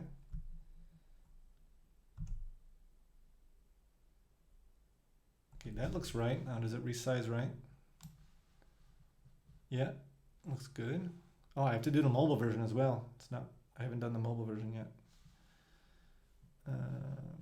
Okay. Why would it change that I take the colors out? What the heck?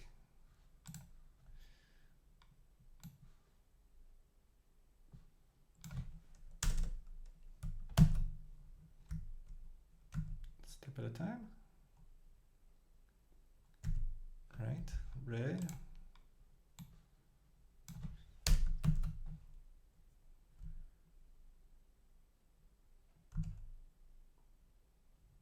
Okay, I don't know, I just did something strange. And then yellow.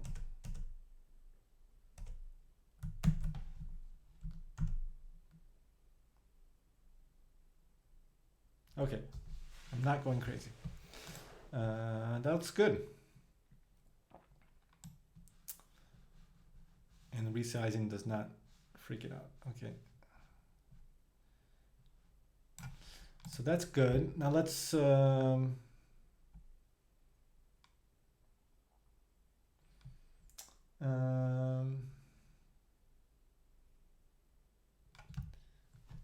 what else? We need to translate it. That's one thing, but I'll do that in a minute. we need to do the the other styling for the other one. So let's make this tomorrow. This could be better as well. So let's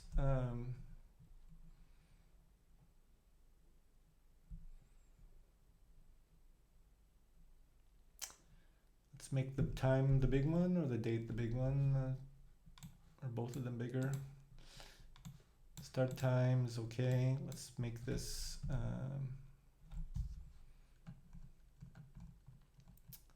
let's make it a similar layout. So let's make this flex 10 and then make both of these dynamic.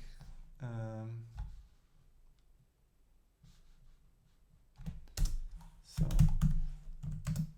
let's make this, I guess they're both kind of equally important, so let's give them an equal size.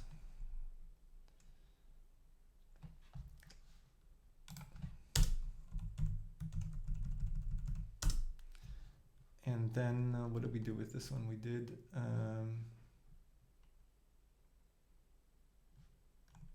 full width for both of them.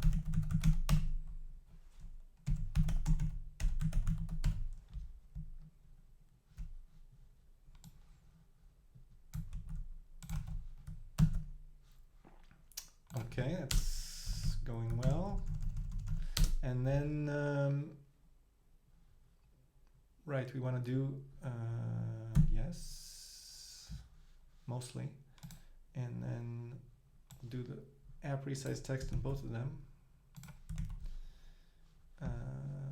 Maybe not both in orange, maybe do the date in orange, or the time in orange.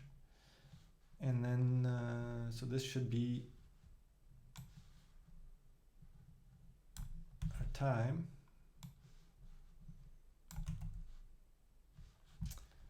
And this should be our date here. And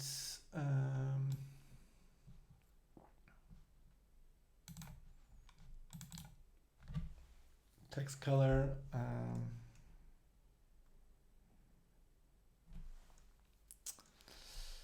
BV orange, BV, I gotta go back to my colors to see what, not there, let's see, where do I have that defined?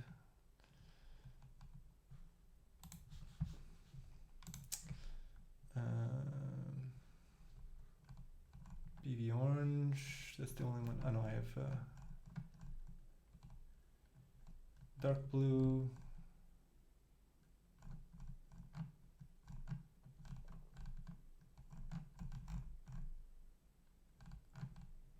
what is the color for,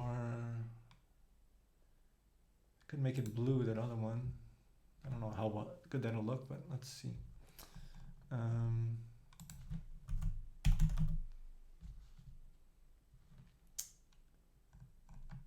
Where is the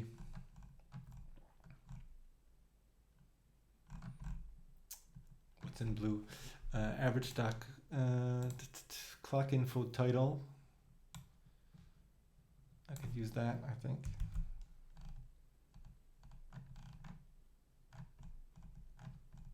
So let's do this one, clock info title. And then this one in orange. Let's see what that looks like.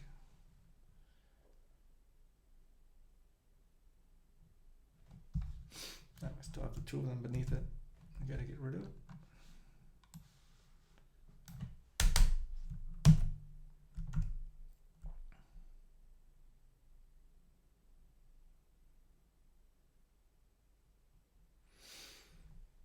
It's a bit gaudy. It's a bit in your face. I'm not a designer, so that's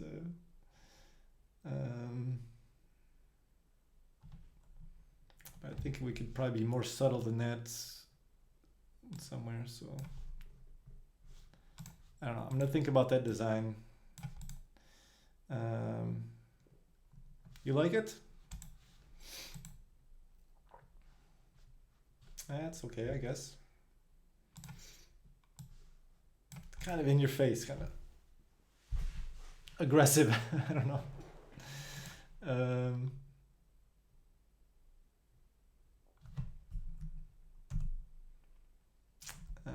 let's see.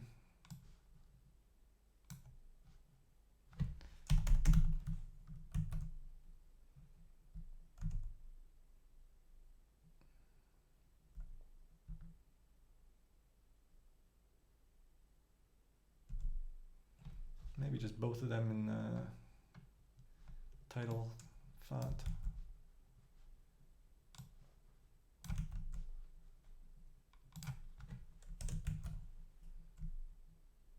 It eliminates the question. I think it's kind of better with both of them in blue, just a little softer.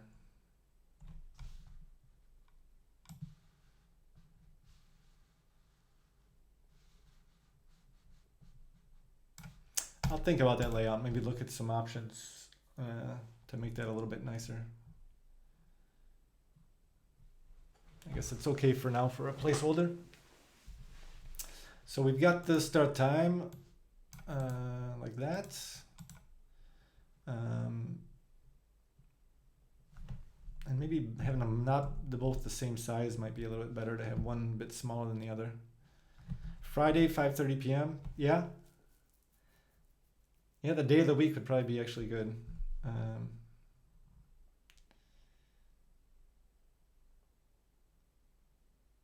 Yeah. Let's see.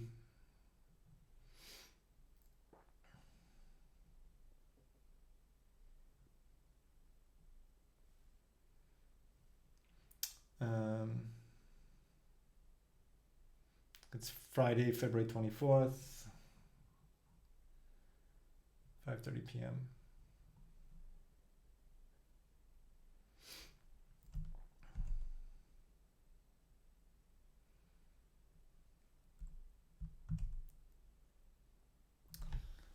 Yeah, but yeah, I guess if it's this Friday, it's good to say Friday. But if it's at the end of the month, it's at the end of the month, then it's not as good to say Friday.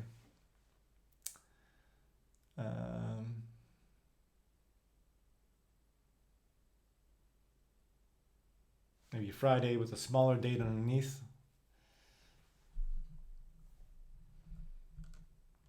And I don't think I have a function to get day of the week yet, but we can do that. But it's true, Friday is nice to see. I mean, you see the dates. It'd be nice to see that it's Saturday.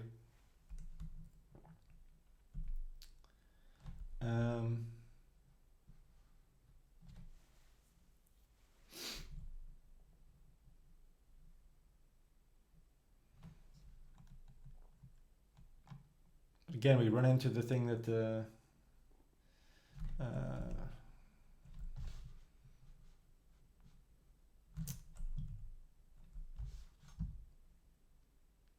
right, yeah, the date in smaller text and then the big time. Yeah, I think that's good. So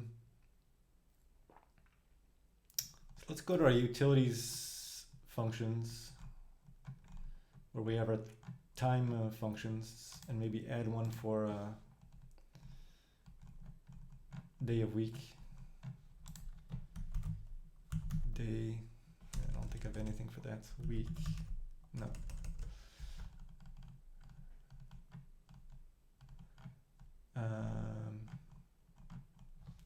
I make them up here with these other date functions would make sense. Day, text, day only.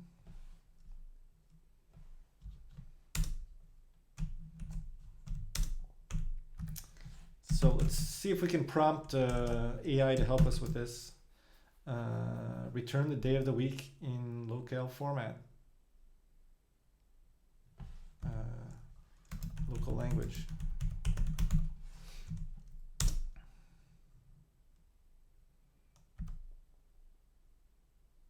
weekday long.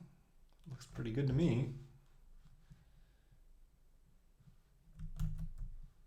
Text day only. Let's try it.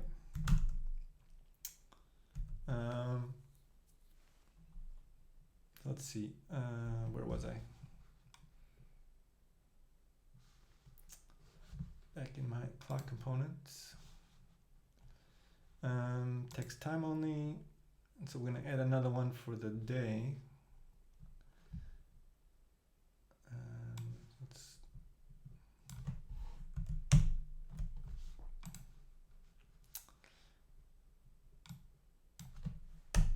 Day only. So let's make this one 30. This one 10. Just sizing the boxes that are in should size the text down since the text dynamically adjusts. So this is 10, 30, 10. That's going to be 40, 50. And so there's 50 left. It's probably a lot.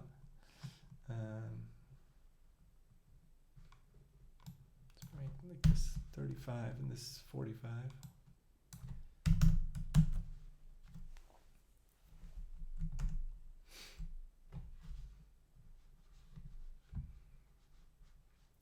It's not bad. Now we just need to probably put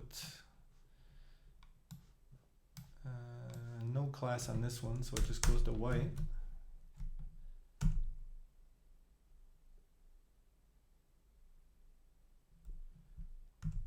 Maybe with the 3 colors it won't look too bad.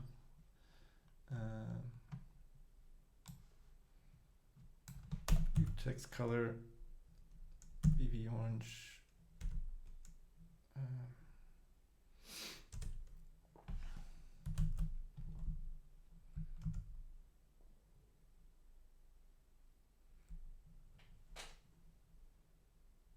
What do you think?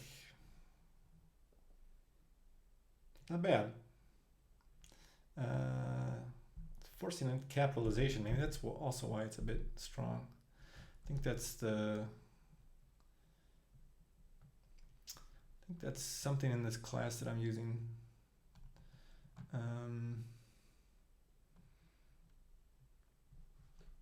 It's clock info title. It's probably more than I need.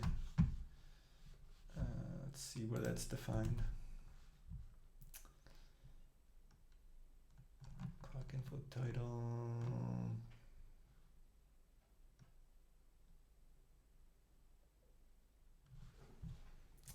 Where is the actual definition for that? HTML. I assume it's my global styles file. Let's see.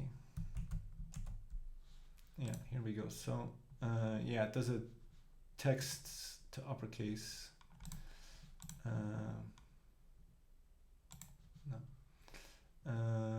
BB dark blue A300. Okay, so I can do my own BB dark blue A300. Okay, so let's go back there, and instead of doing this, we'll do text color BB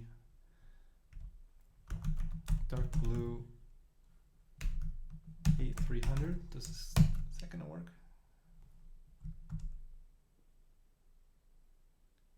No.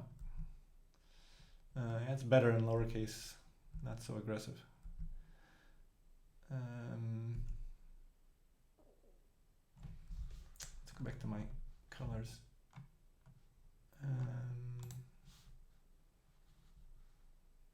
BV dark blue A300.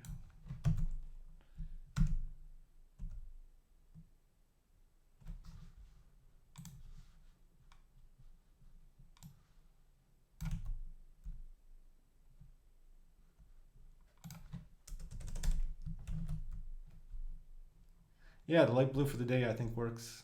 Just the capitals is a bit too strong. Why is this not working?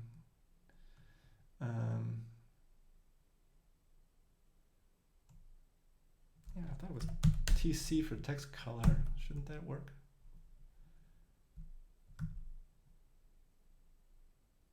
I don't understand why my color's not working here.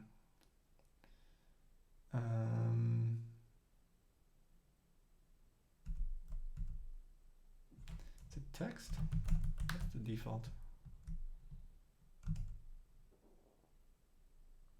Yeah, there we go. Yeah, it's not bad. That's better than, definitely better than before. We could even do, to make the date a little bit more subtle, we could even do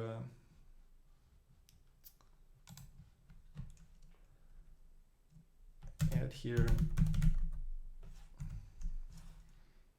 text gray 100 or something like that. Be a light, very light gray.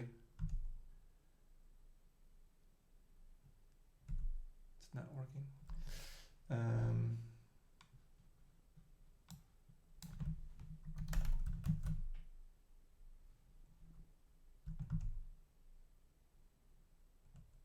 Yeah, it's like a light gray.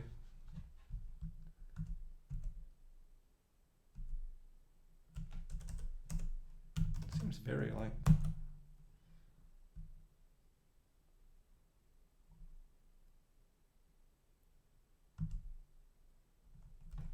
Yeah, something like that's nice. Maybe the 300 was enough.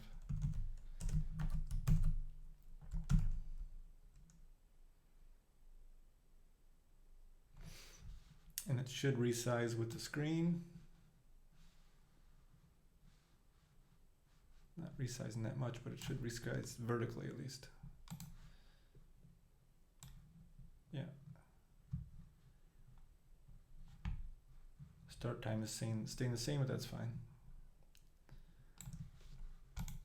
Yeah, looks pretty good. I agree. I do say so myself.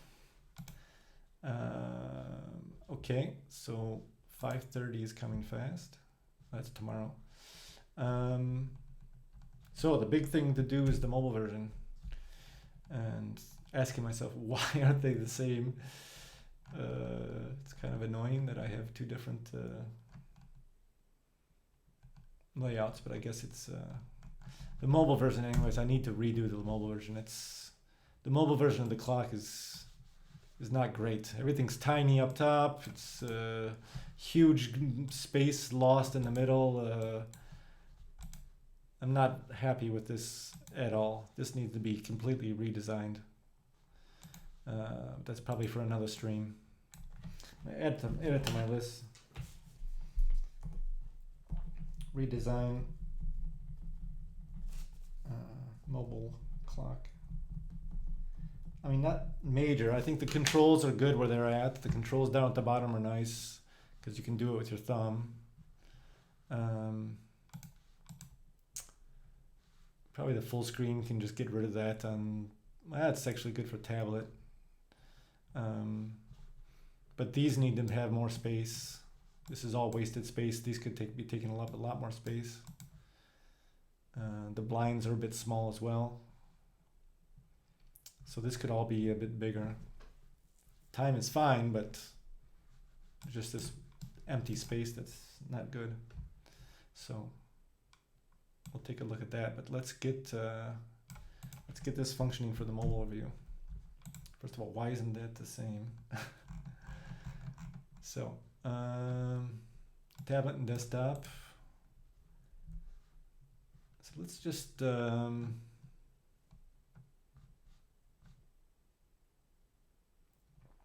yeah, when you're the tournament director, the mobile version is, I agree. It's really nice to be able to control the clock and control less interested for displaying, but chopped bounty. Okay. Yeah, I don't manage chops at all right now. Chopped bounty points. What do you mean by chopped bounty point? So when someone gets knocked out, when there's 3 people in the hand and 1 person is eliminated, is that what you're talking about?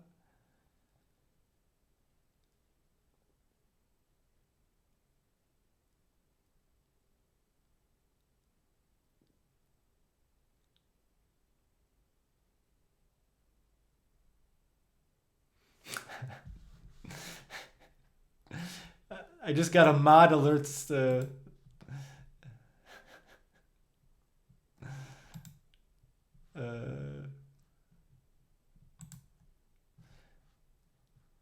2 players chop and eliminated third player, right?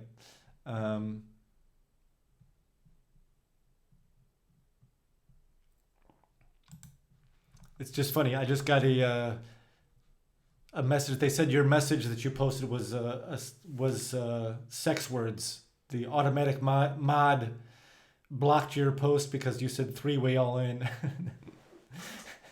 And so they said a 3-way is a sex word, so you can't you can't say it. That's funny. So 2 players chop and eliminated third player. Oh yeah. So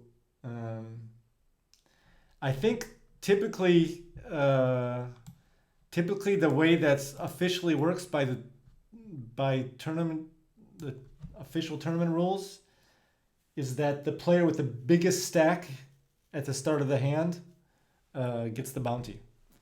I think that's the official way it works.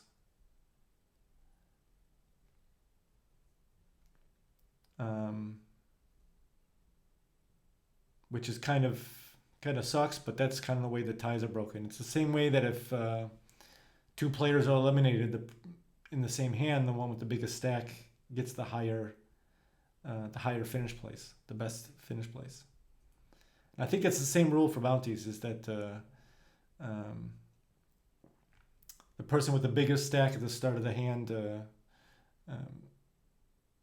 gets the bounty chip. Now, I guess you could imagine all in on the first hand of a tournament, 3-way all in on the first hand of the tournament, and 2 people have the same hand and split the pot. I mean, that could be. Yeah, you could check out the TDA rules, but I believe that's the case. I saw that somewhere talking about that. But it is one feature that's on my list already is allowing for chops for payouts, which is something that a lot of people have asked about. If the top 3 players decide to chop the payouts, then allowing for that in the software, which with proposing ICM chops would be good. Sure. Although chops are always a negotiation, right? So you'd have to be able to enter the actual chop manually, but maybe give the TD a tool for giving straight ICM chop sizes based on the stack sizes. I've thought about that as well, for sure. But then, of course, it's negotiation. The players decide if someone feels they have an edge, they may. If they feel they may have an edge, they may negotiate for more. So, but that could be possible for sure. Okay, so where were we? Let's do the mobile version. And it's kind of going to be the same concept. I'm not sure why I have 2 different components for this. So,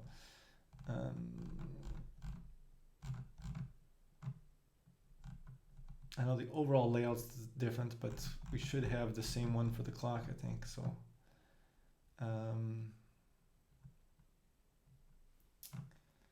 what I'm going to do is maybe break out what I just built into a separate component that I can then include in the mobile version, and it should just work. So let's do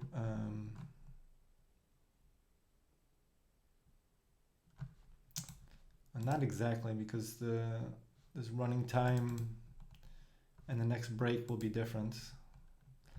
But as far as the time, that I guess I can leave. I'll just do my scheduled and countdown into a separate component, or separate components, probably.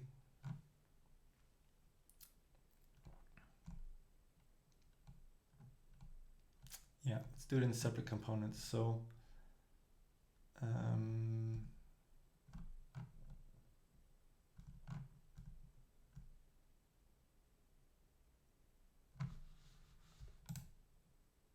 so what I want to avoid is copying and pasting the same code into two different areas of my app, because then I have to, if I change one thing, I need to change it in both places. So it's always better to make it a subcomponent that we can then reuse.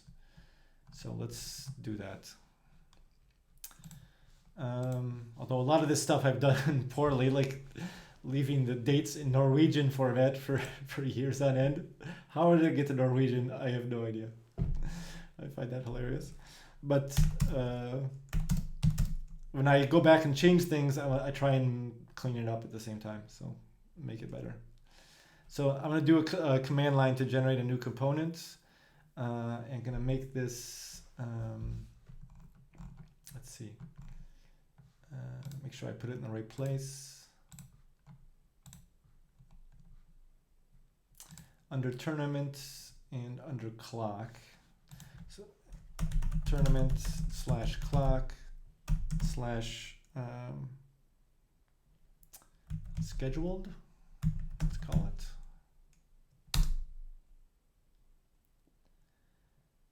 And then I'll add another one, generate components, tournament slash clock slash countdown.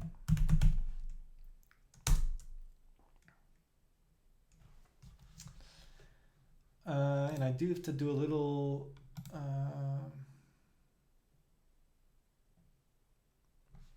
I have to add those to a certain module as well.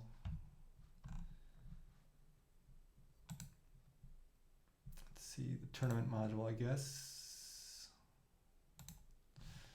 Right, because I have these are all the components that are in the tournament module, but I have parts of the application are broken out into separate sections, separate modules, so that when you first load the home page, it doesn't have to load all the application logic at once. When you open up the club lobby, it'll load the club information. When you open up a tournament, it'll load the tournament information. So you don't have to load everything at once. It makes things a little bit faster. And so by default, I created those new components. It put them in the main app module, but I want to put them in a submodule. So I just need to find the right place to do that. So I just added these two.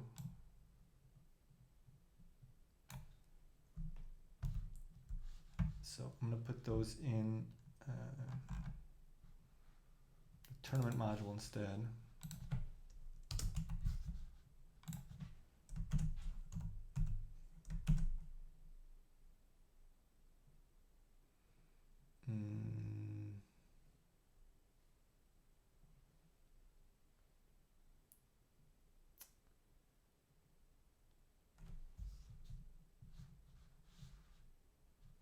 Not the right path. Let's do this. Okay, source slash app slash bvmods slash no, not bvmods slash tournament bot.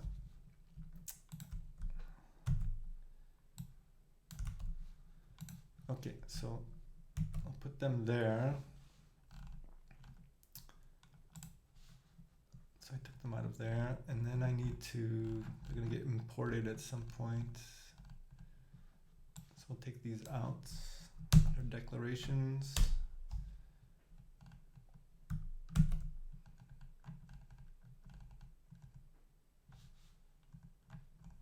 That's the only place they were. So to my tournament module, we'll add those here.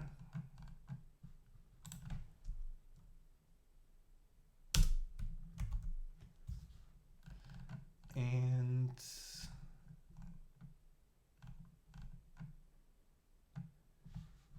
entry components. I don't think it needs to be an entry component. Declarations. think that's good. Just make sure I got them from everywhere they were automatically placed. Tournament module, countdown component, yes, okay, that looks good. So now we have these empty components that we can use now. Tournament clock schedule, let's do that one first. So this is just the default text for it.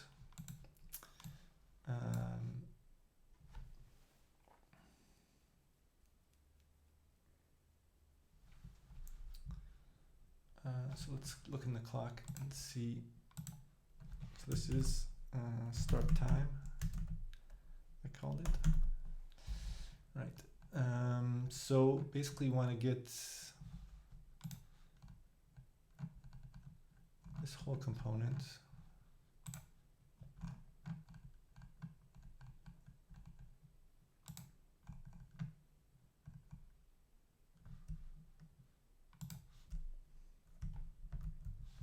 I'm going to put that in a subcomponent. That's going to break some things because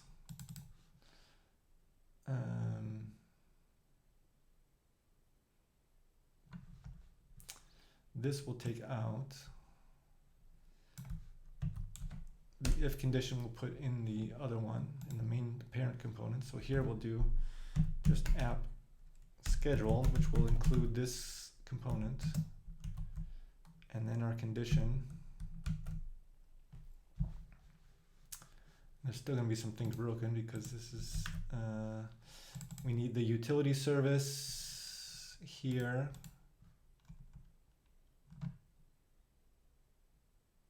And we need the tournament service need to be included in this subcomponent. So import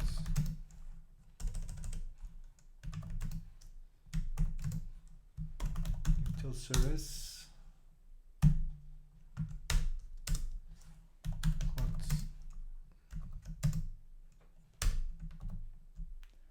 Tournament service, and then public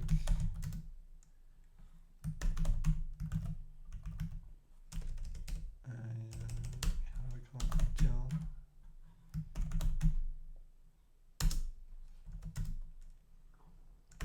and turn serve. This just allows that these functions to be accessed from the component, this component. So now these references will make sense to this component. Otherwise, it doesn't know where it's coming from and will give an error. So this has now been broken out. So theoretically, this should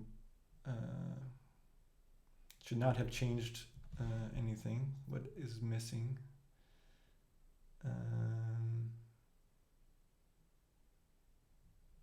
Oh yeah, it's the error I was getting before, which is normal. Let's just do a refresh then.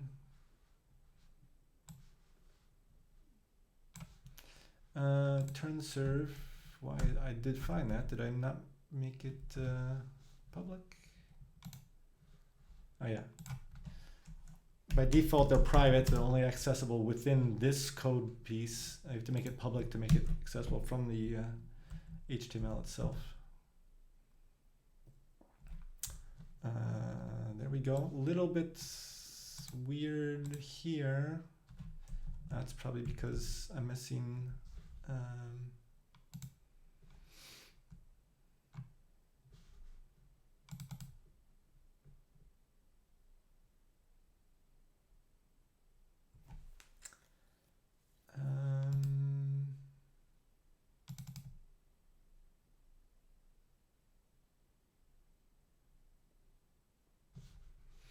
yeah, it breaks my layout a little bit, I think.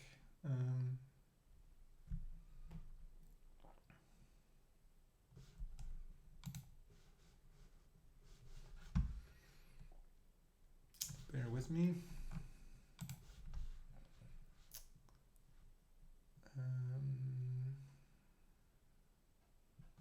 App schedule. Just do it.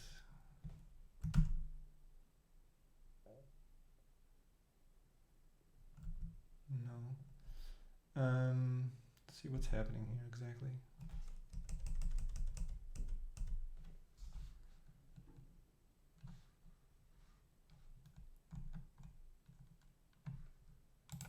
It's strange that it's taking more space than it should be. Not sure why that is.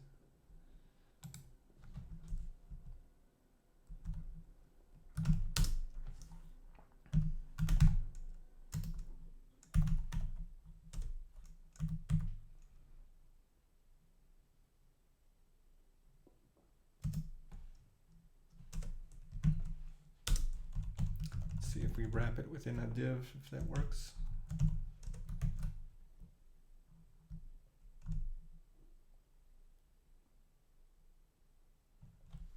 It's still overflowing. This is weird.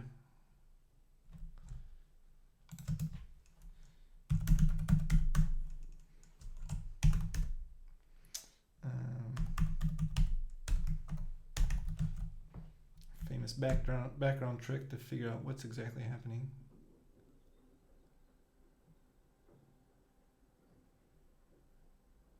Okay, so that component is there. And then the slider, I know the controls.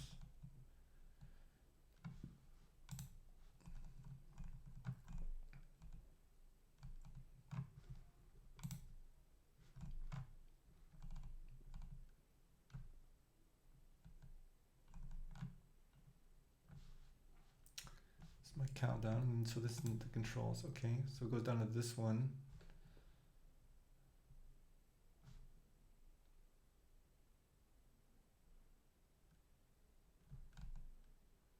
And the blinds, 25, okay.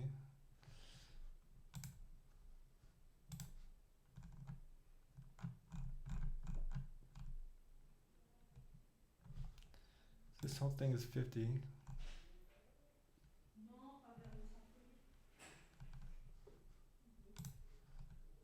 15, then the time, okay.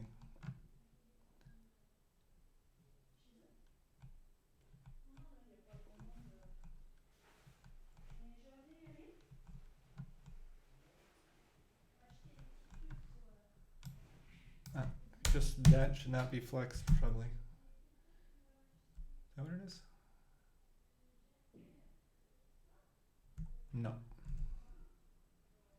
What the heck is going on?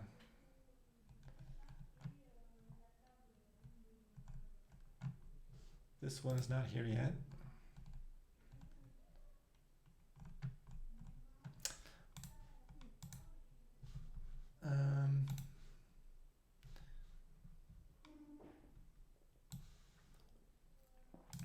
Maybe I just need to put all of this up on top.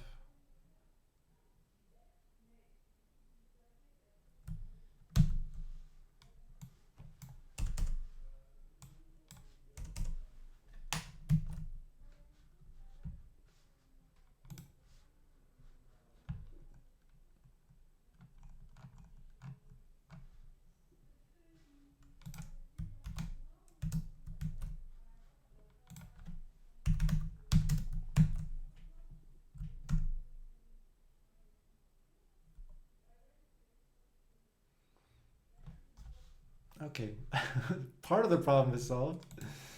That sizing looks better, but inside it's all messed up.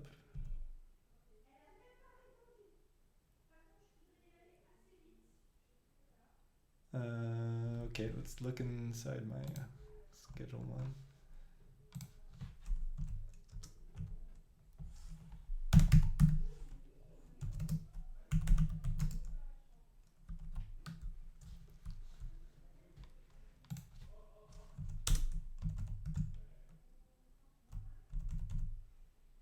$10.45, it's not over 100, so this should be okay. There we go. No, it's still overflowing. Why is it overflowing? It's really weird. Let's put this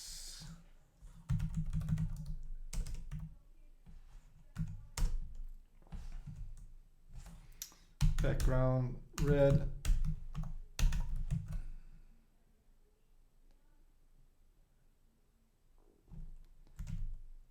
understand how that is doing that.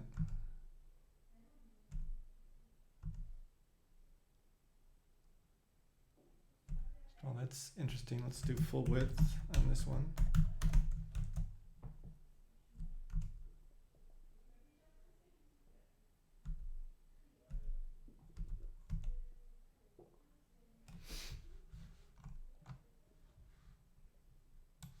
So it's not taking the full width, which is strange.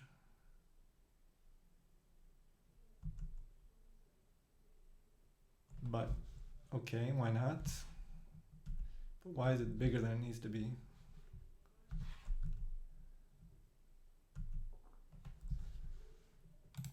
What about this one?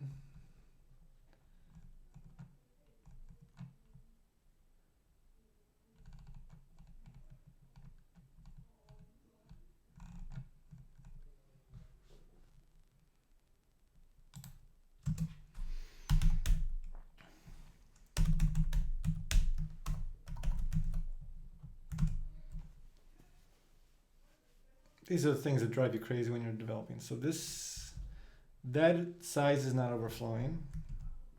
So this one is fine. Let's just do this methodically. So then we go down to our clock top middle.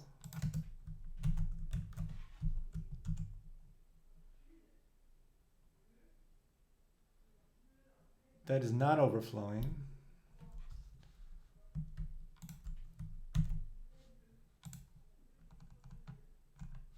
And then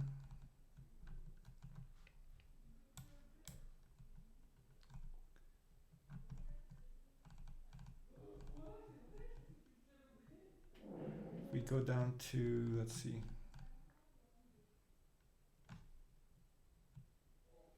Nerd, but in a cool way, thank you. I'm not offended by nerd. I'm very conscious of that fact.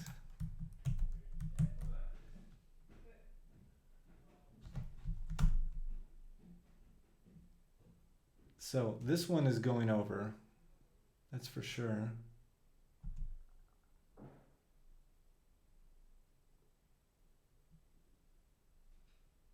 Why?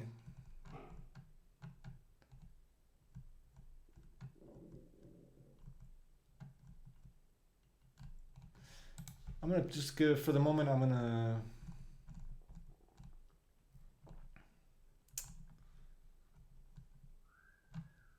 hold on, let's go put it up to the top already.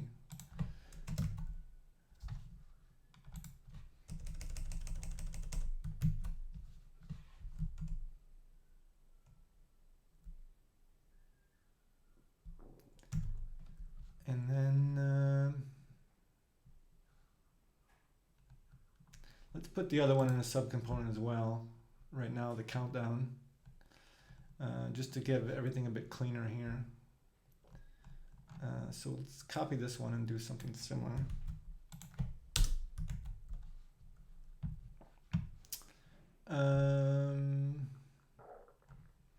Make this blue. Actually, they're not going to show up at the same time, so that can still be green. And then we'll make this countdown.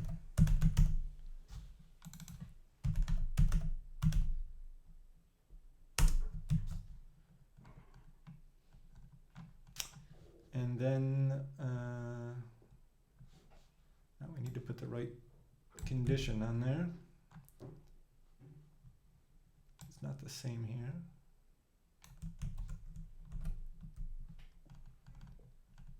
And then we'll take all of this out.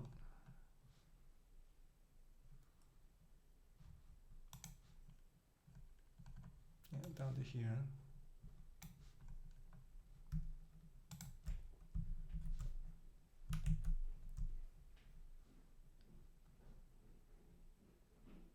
Did I take one too many? No, I don't think so.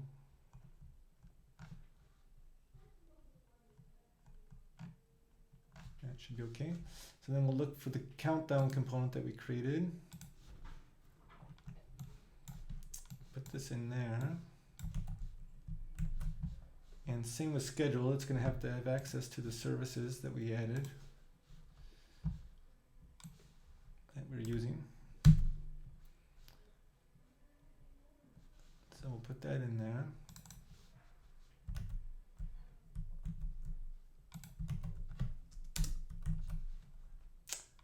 And then we'll include them here.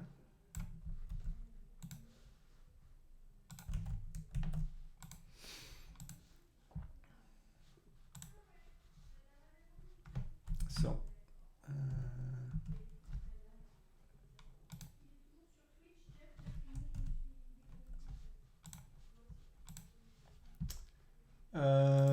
duck, start time.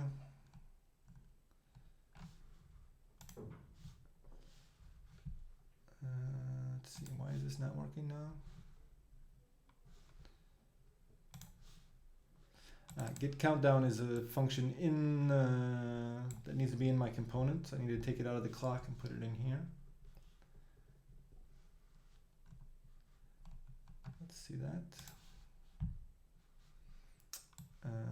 Yeah, so this one needs to go into my countdown component.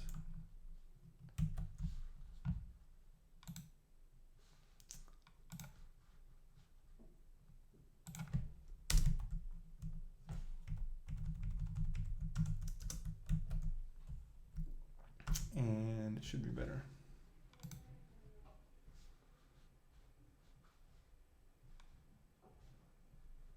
Get time display. Oh wait, that should not be there.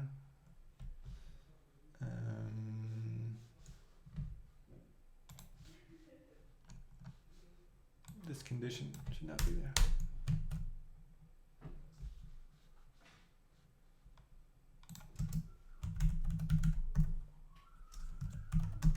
Full width.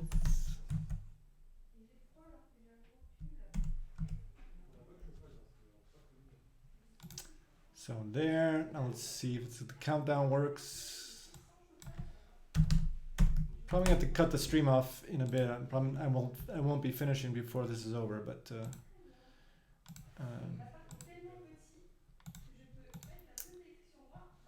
let's change that to today at 6:30 to see if that's working. Interesting, this one is not overflowing. That's really interesting. Okay, that's not overflowing. But this one is. So this is too big, all this.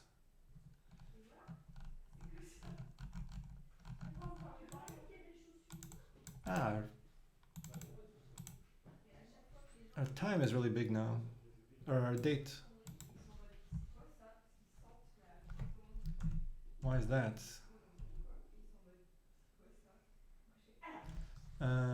Scheduled.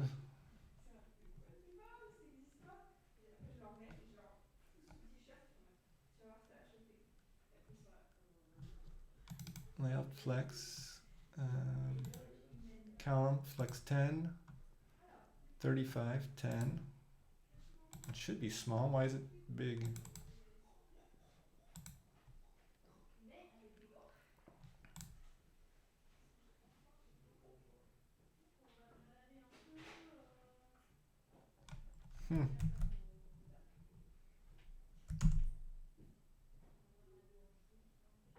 See, that's where our overlap is coming from, I think. If I just put this as let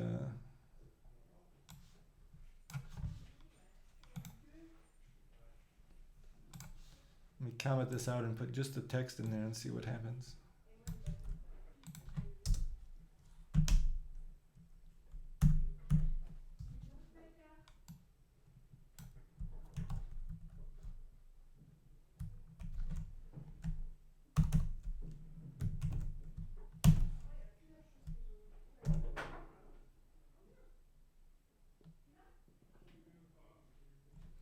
It's like this, whatever's in here is just too much. I don't know why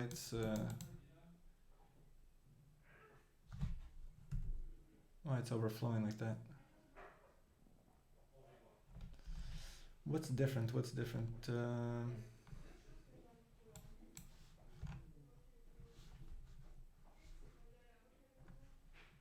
have a suspicion there's maybe a custom styling or something.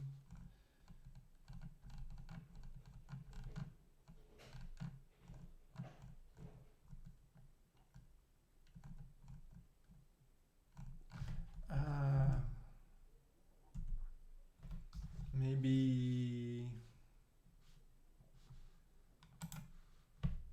are there any classes I'm using that are there? No, no, no, no.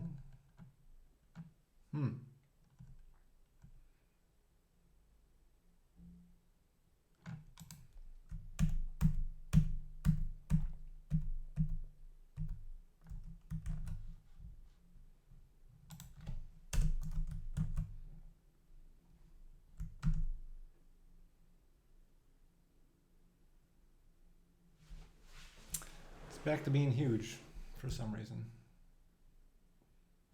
This looks big as well.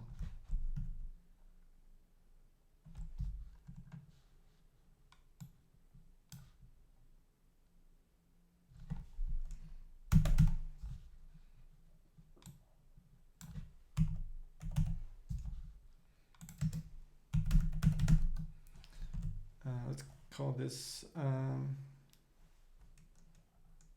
text Excel.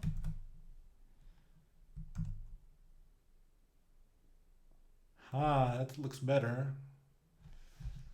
This is too small now. It's not a bug, it's a feature. Right now it's a bug. I don't know what this is doing. Why is it so big? It's like they're all just equal sizes, right? That's what it looks like. This section is equal height to this section, which is equal to this section. They're all the same size. That's the problem. So these flexes are not being taken into account. So what's the difference between this one and the clock? Because they're not different sizes. That's the whole problem.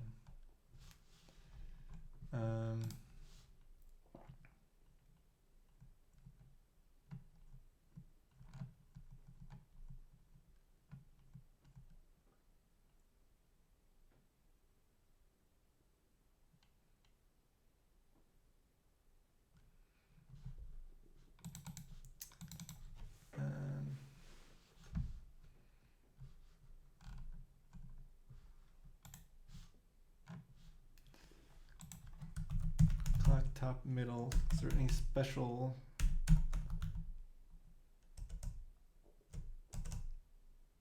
Middle. There's no special styling at all on that. What could it be? What could it be?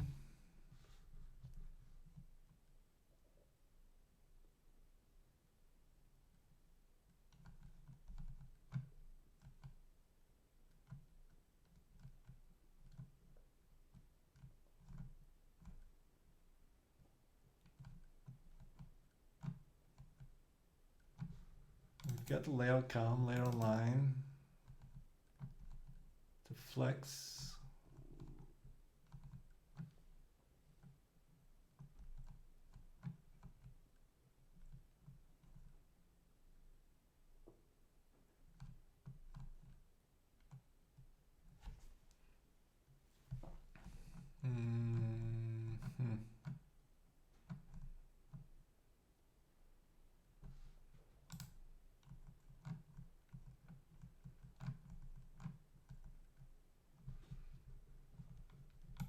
This is flex 50, and then it's got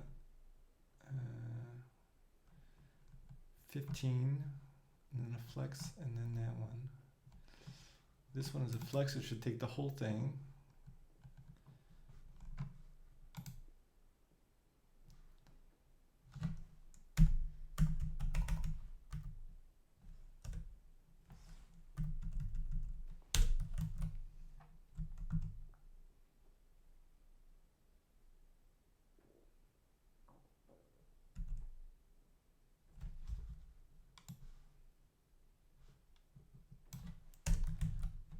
So the green goes the whole height. You can see the red doesn't go the whole height of the green, which is a problem already.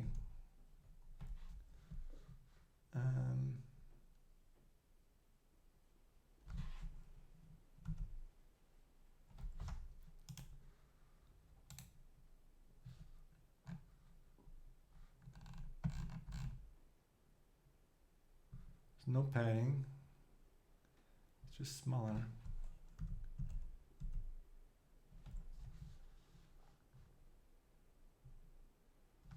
So that's the green. So the app scheduled is not taking the full height, full width, full height.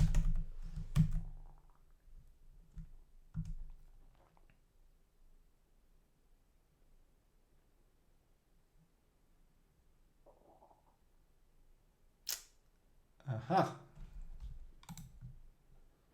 That looks better. It's still not going all the way up to the top, but it's because the text is sizing differently. But now our text is sizing. Yeah, I think this is one of those weird occurrences where now it's too small.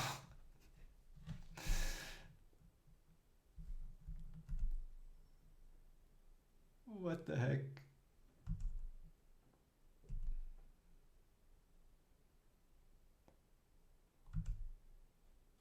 I know that is weird. Okay. Why is it showing? It's only like it's taking half the space.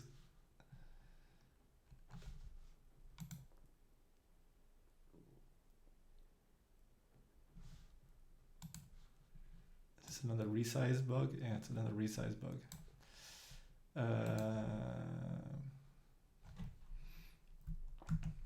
Okay.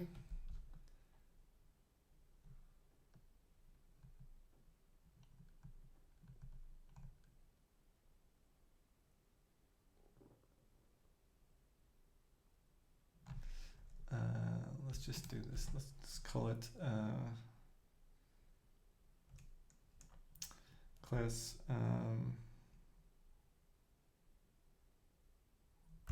spread, and then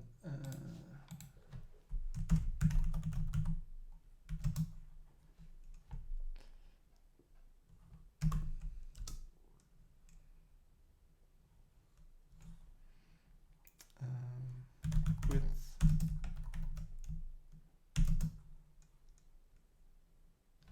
Maybe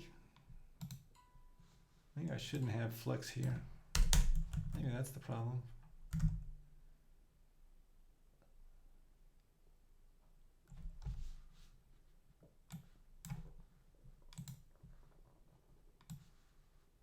No.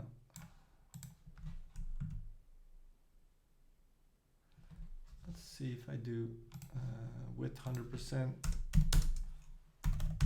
height, width.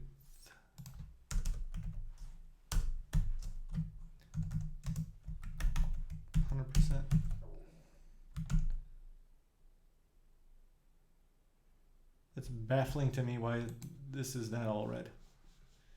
I don't understand.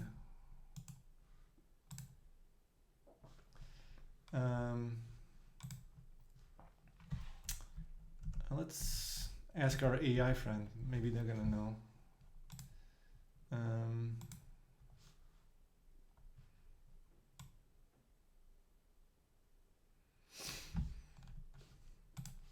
There's AI built right into the code thing, so I'm going to ask it. I can make it so you can see what's going on there.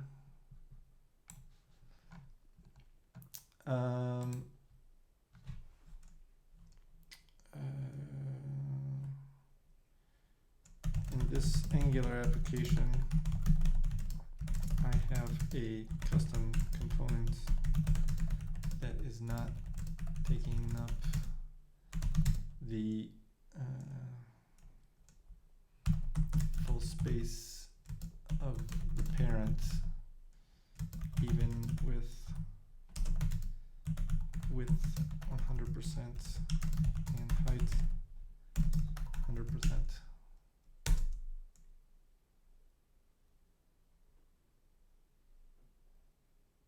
Could be several reasons why your Angular component is not taking up the full space of the parent.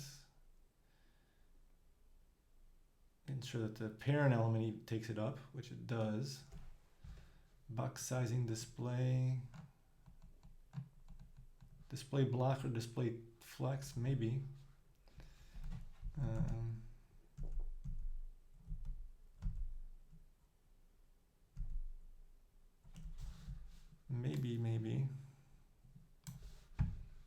I don't think so. It doesn't feel right though. I'm using flex everywhere. Why would I use block here? But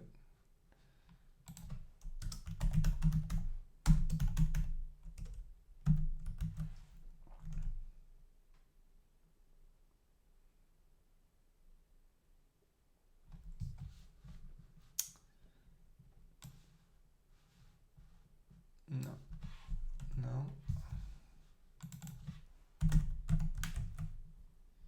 Or maybe it's defaulting the block and I need to set it, force it to flex. No, still not working.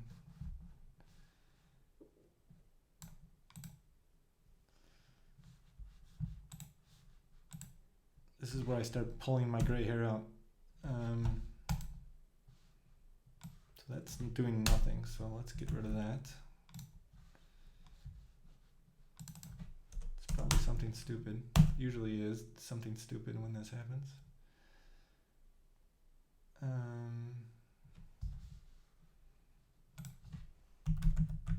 Put that flex back.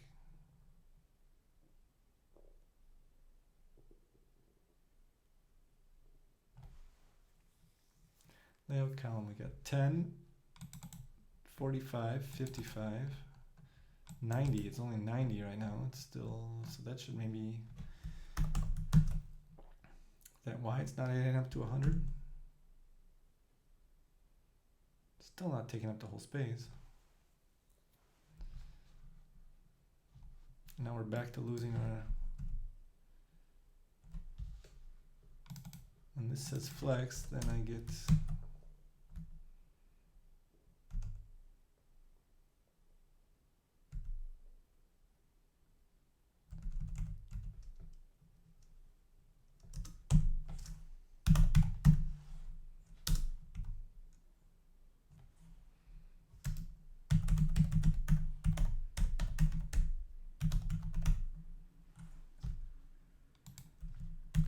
maybe make full width and full height on a wrapper. I don't know. I'm just trying stuff right now.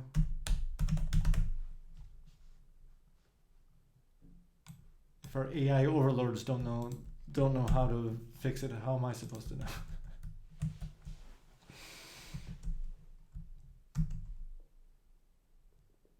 Yeah, I don't understand why that subcomponent is not taking up the whole thing. Sometimes what I'll do is just make it like super simple when I'm having these types of problems. Wait, actually, let's put a background color here. Let's do purple.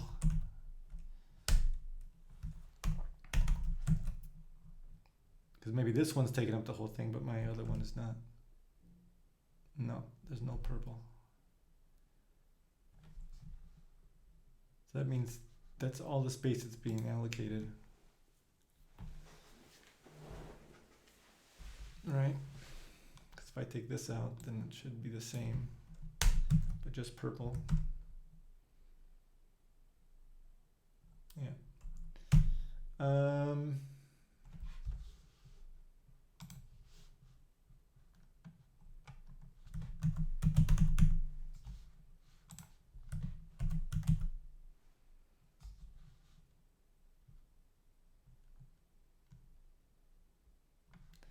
So this is showing up green, so it's the whole thing, so it's just something in between those ones. I don't know what's going on. Why? Do I have to do it here?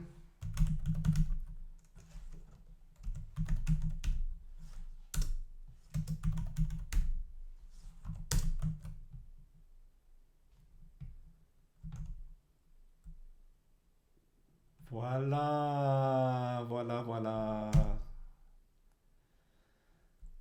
Oh, thank goodness. Let's, now, did I add stuff I didn't need to? Probably. This probably don't need. Let's just put that color back in just to make sure that everything is good.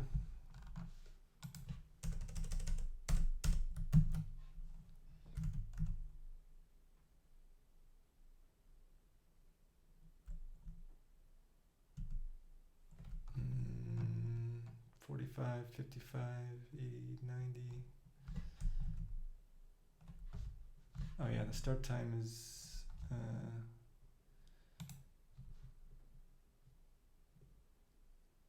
let's put this back how it was, which was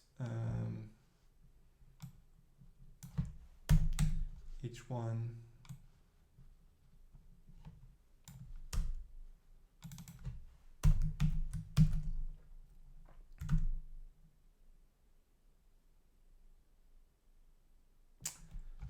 That looks pretty good. I know we're overlapping again.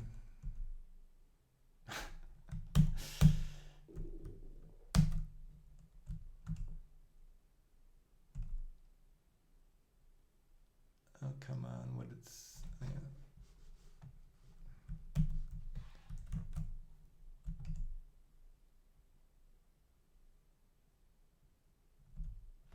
Let's do 3XL.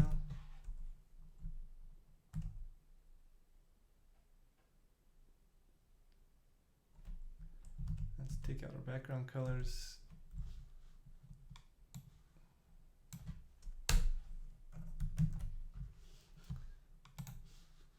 And I think it looks pretty good now. Let's get this out.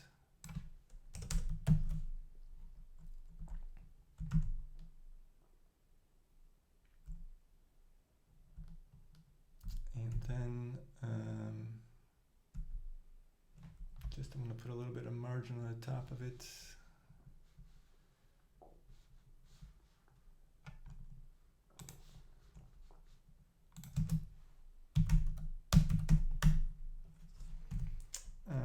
Margin top 4, like that. Just a, there we go. That looks pretty good. Start time, Saturday. Oh, no, our text is big again. What the?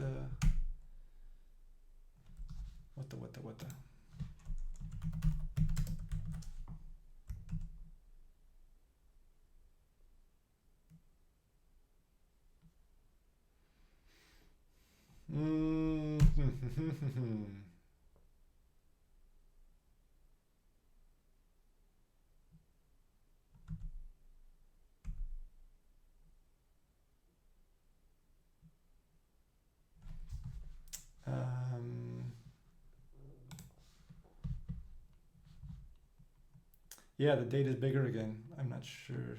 I think maybe I need to put the class flex here.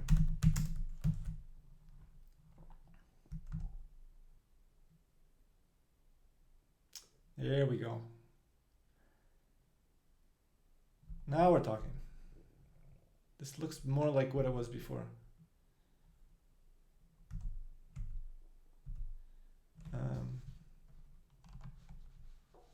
Still think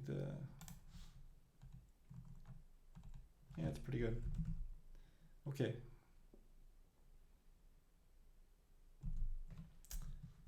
And now just need to take that orange off, the yellow, which is in the clock. Get rid of that. And then apply the same concept to the other one. So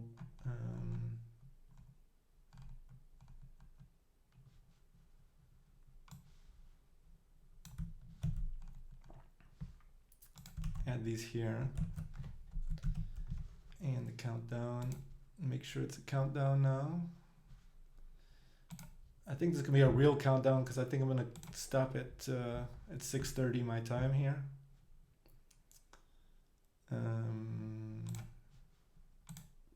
Supposed to be the countdown on the screen and the countdown for the stream at the same time. And that's in green again. We'll get rid of that.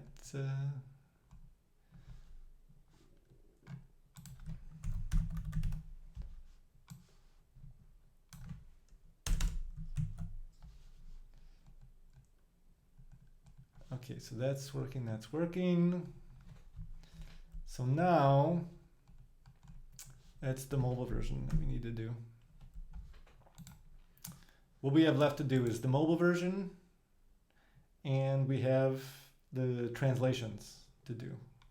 Translations, I need to run some functions that I've created in a previous stream. I've got a backend admin application that I need to use.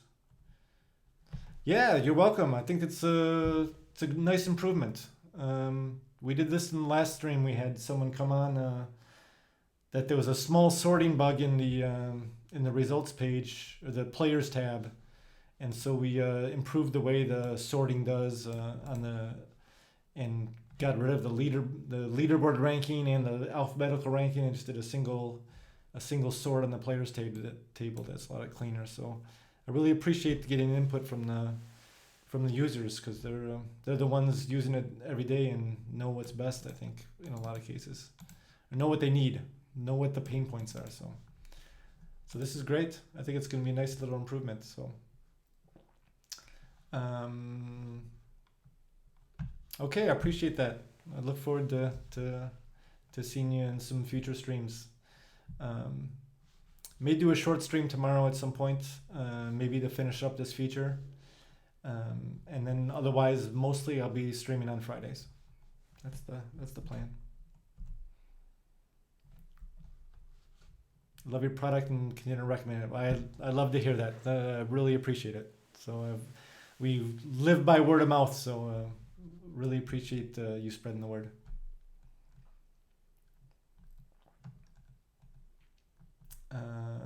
Okay, let's see our mobile layout. Running time, next break, those are above. So again, this is where we would start hiding the app time and the slider. And then we go into the controls. So this is a pretty clean actually right here. So this is where we're going to do our ng container.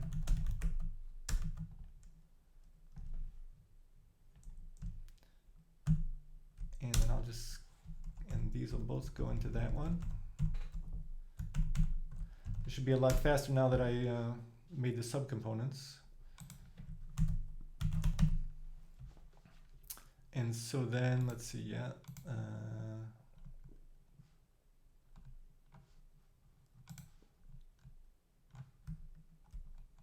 So these two components can go in there. Countdown. Copy that. Time.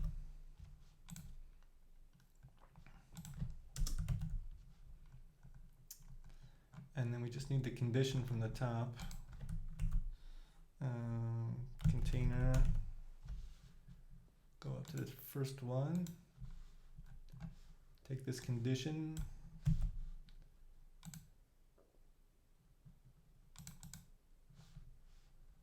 Place that here. Same condition. And let's see how it looks on mobile. We got our starting in components. Spacing is not great, but the whole mobile thing needs to be rebuilt, so that's fine. Let's put this to tomorrow to see how the date looks. Not bad, not bad. And then if we start the clock, we go back to the regular time. That's pretty good.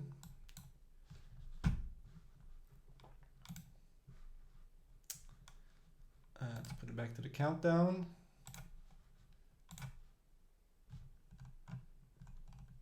It's not bad. I'll take that for mobile, so that's good. 8 minutes. Can we do the translation in 8 minutes? Let's try it. So we have starting in. No, this is in schedule components. Start time.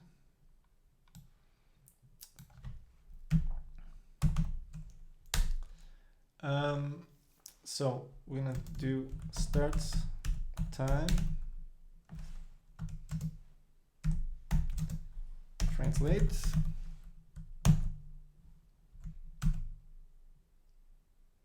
So this should probably do This is the scheduled one, so we need to check the scheduled by putting it to tomorrow. Start time doesn't show because it doesn't exist yet in the database. I need to quickly start my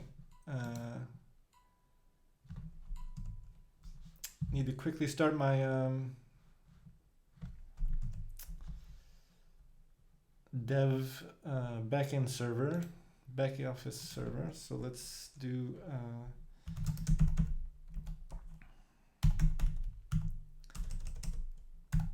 it's a backend application called bvadmin.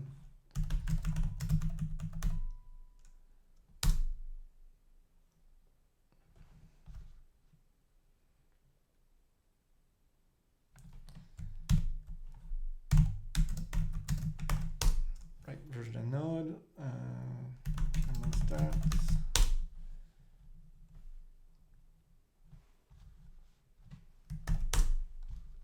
so this is running the second local server for my back office application, which I need to use to create the database phrases in the phrases in the database. And actually, I'm probably not going to do this. I'll probably do this only on production. Yeah, I'm probably actually going to do this on my production platform because it uses OpenAI, and which costs money to use their API. So let's go to translation. Call this start time. That's my key, the context, the where it's going to be used in the application. A label on the tournament clock.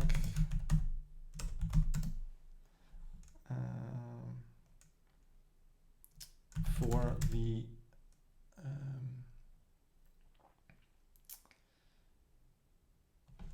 for displaying the start date and time of the tournament. And then English translation, start time with a colon. I include the punctuation here because, again, it's different in different languages. In French, there's a space before the colon, believe it or not. So this is my production one, and I'll copy the phrase from onto the dev platform. So this just went out and translated that phrase into a whole bunch of languages. So this is what we coded on our earlier stream. That little interface that we just used, we coded it on a different stream. So let's look at translations, French, and start time.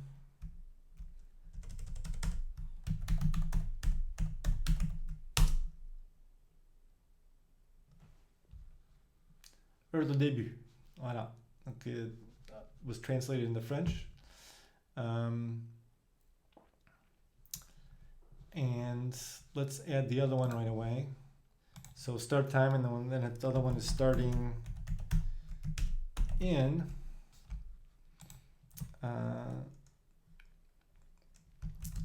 label on the tournament clock above a timer counting down to the start of the tournament. So it's always good to give context of where, for translators, for regular manual translators, it's the same thing. You want to give context of where it's being used in the application. And then for using AI translators, it's the same thing. We can give them context, so there's some context around what they're translating, what it's going to be used for. Sometimes that's important for the app. There we go. Okay, and then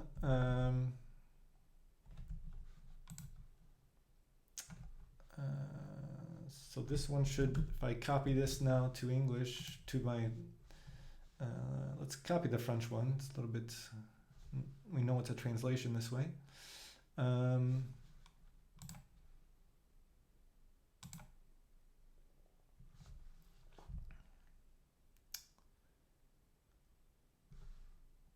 Okay, so that's on my production. So let's go to my dev.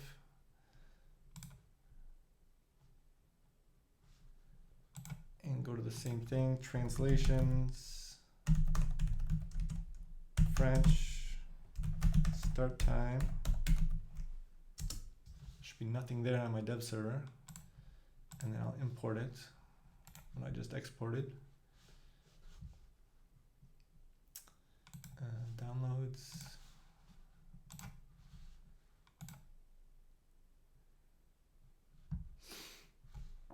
So error the debut. So normally now, if I do a little refresh, it should work in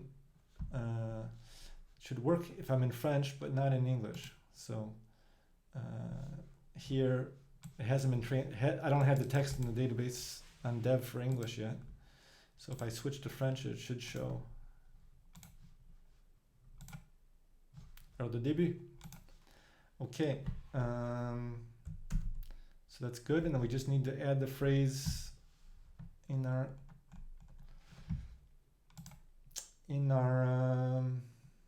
countdown component. Make sure it's being translated. So we make this starting in.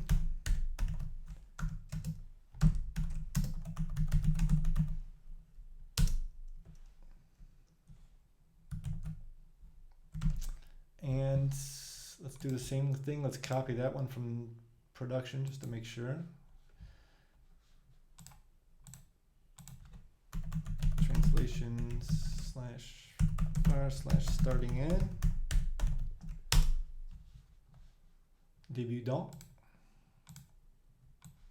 See the space after the colon or before the colon. So let's do that.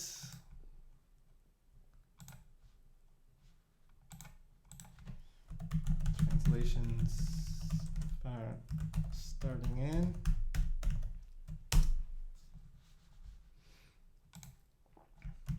Should probably have this one copied to have it copied to dev and production every time it does that, but it is what it is. Okay.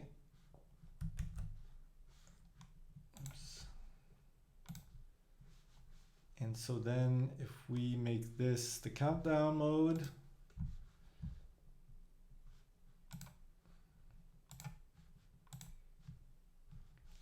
I was like 10 seconds too late before 6:30. 6:35. Give me 5 more minutes. Okay, so it's not working right now, but maybe I need to refresh. There you go. Débutant. So we've got both phrases working. It's translating. It's pretty good. It's pretty good. I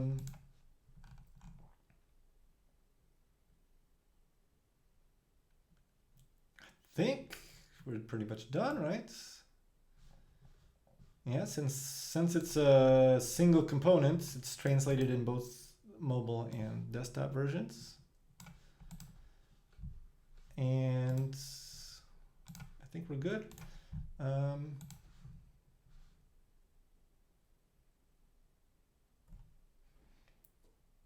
What did I say? We need to do translations, we need to do the mobile version. We got those both kind of just in the nick of time. So let's push it to production.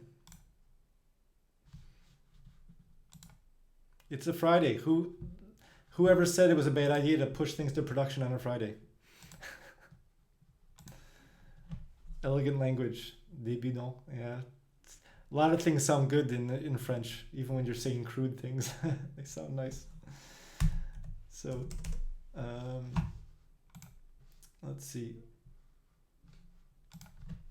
Added countdown. I'm just putting some notes into my code that I'm pushing to the server. Added countdown to tournament start on clock. Scheduled time if more than 12 hours.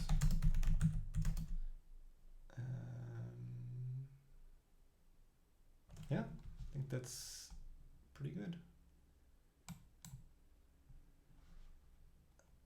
Publish this branch. It probably wasn't necessary. Feature leaf club. Develop. So I mean development branch. I'm gonna merge in that code that I just did.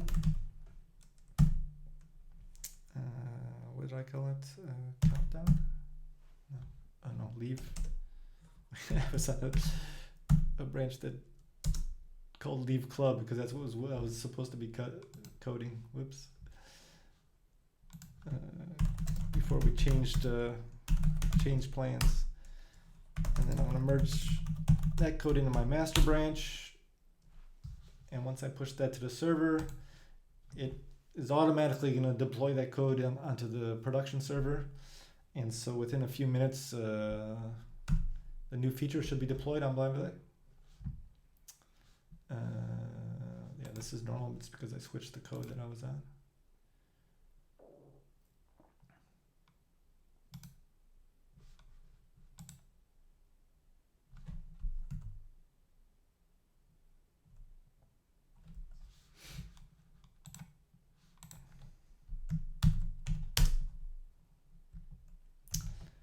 So let's go to, take this off the stream, go to check the deployments, status, builds.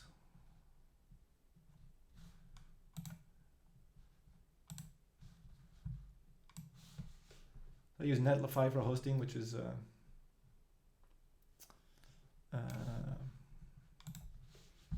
really nice platform for hosting static sites. BlindValley is very dynamic, of course, but I'm not running the server code here. I'm only running the code that runs in the browser here. So it's all static files of JavaScript and HTML and CSS. So this is being pushed right down to the server. It's being processed. Date time correction. Yeah, it's true. I forgot to add that to my to my code report, like code description, is that I fixed my Norwegian my Norwegian display of the dates. I still can't believe I did that.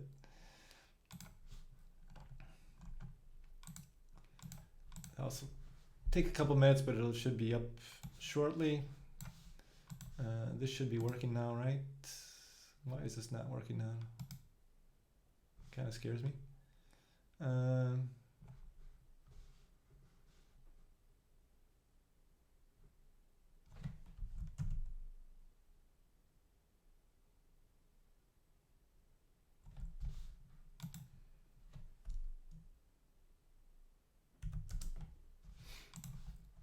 Oh no, I see what's happening. I just had a thing crash. Okay.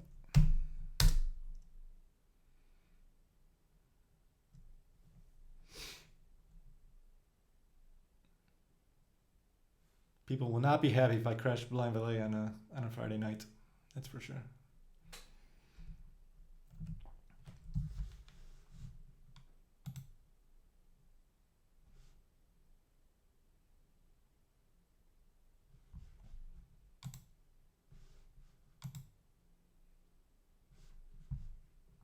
Live feed is up, so we should be good. Okay, so great. You got it on your end. He saw it first.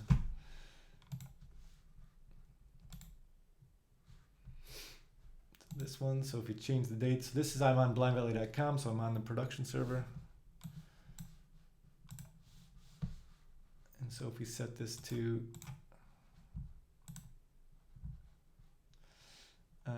whoops, I'm gonna change the year. 2024, February 23rd at 7 p.m. Starting in countdown. And if I set it to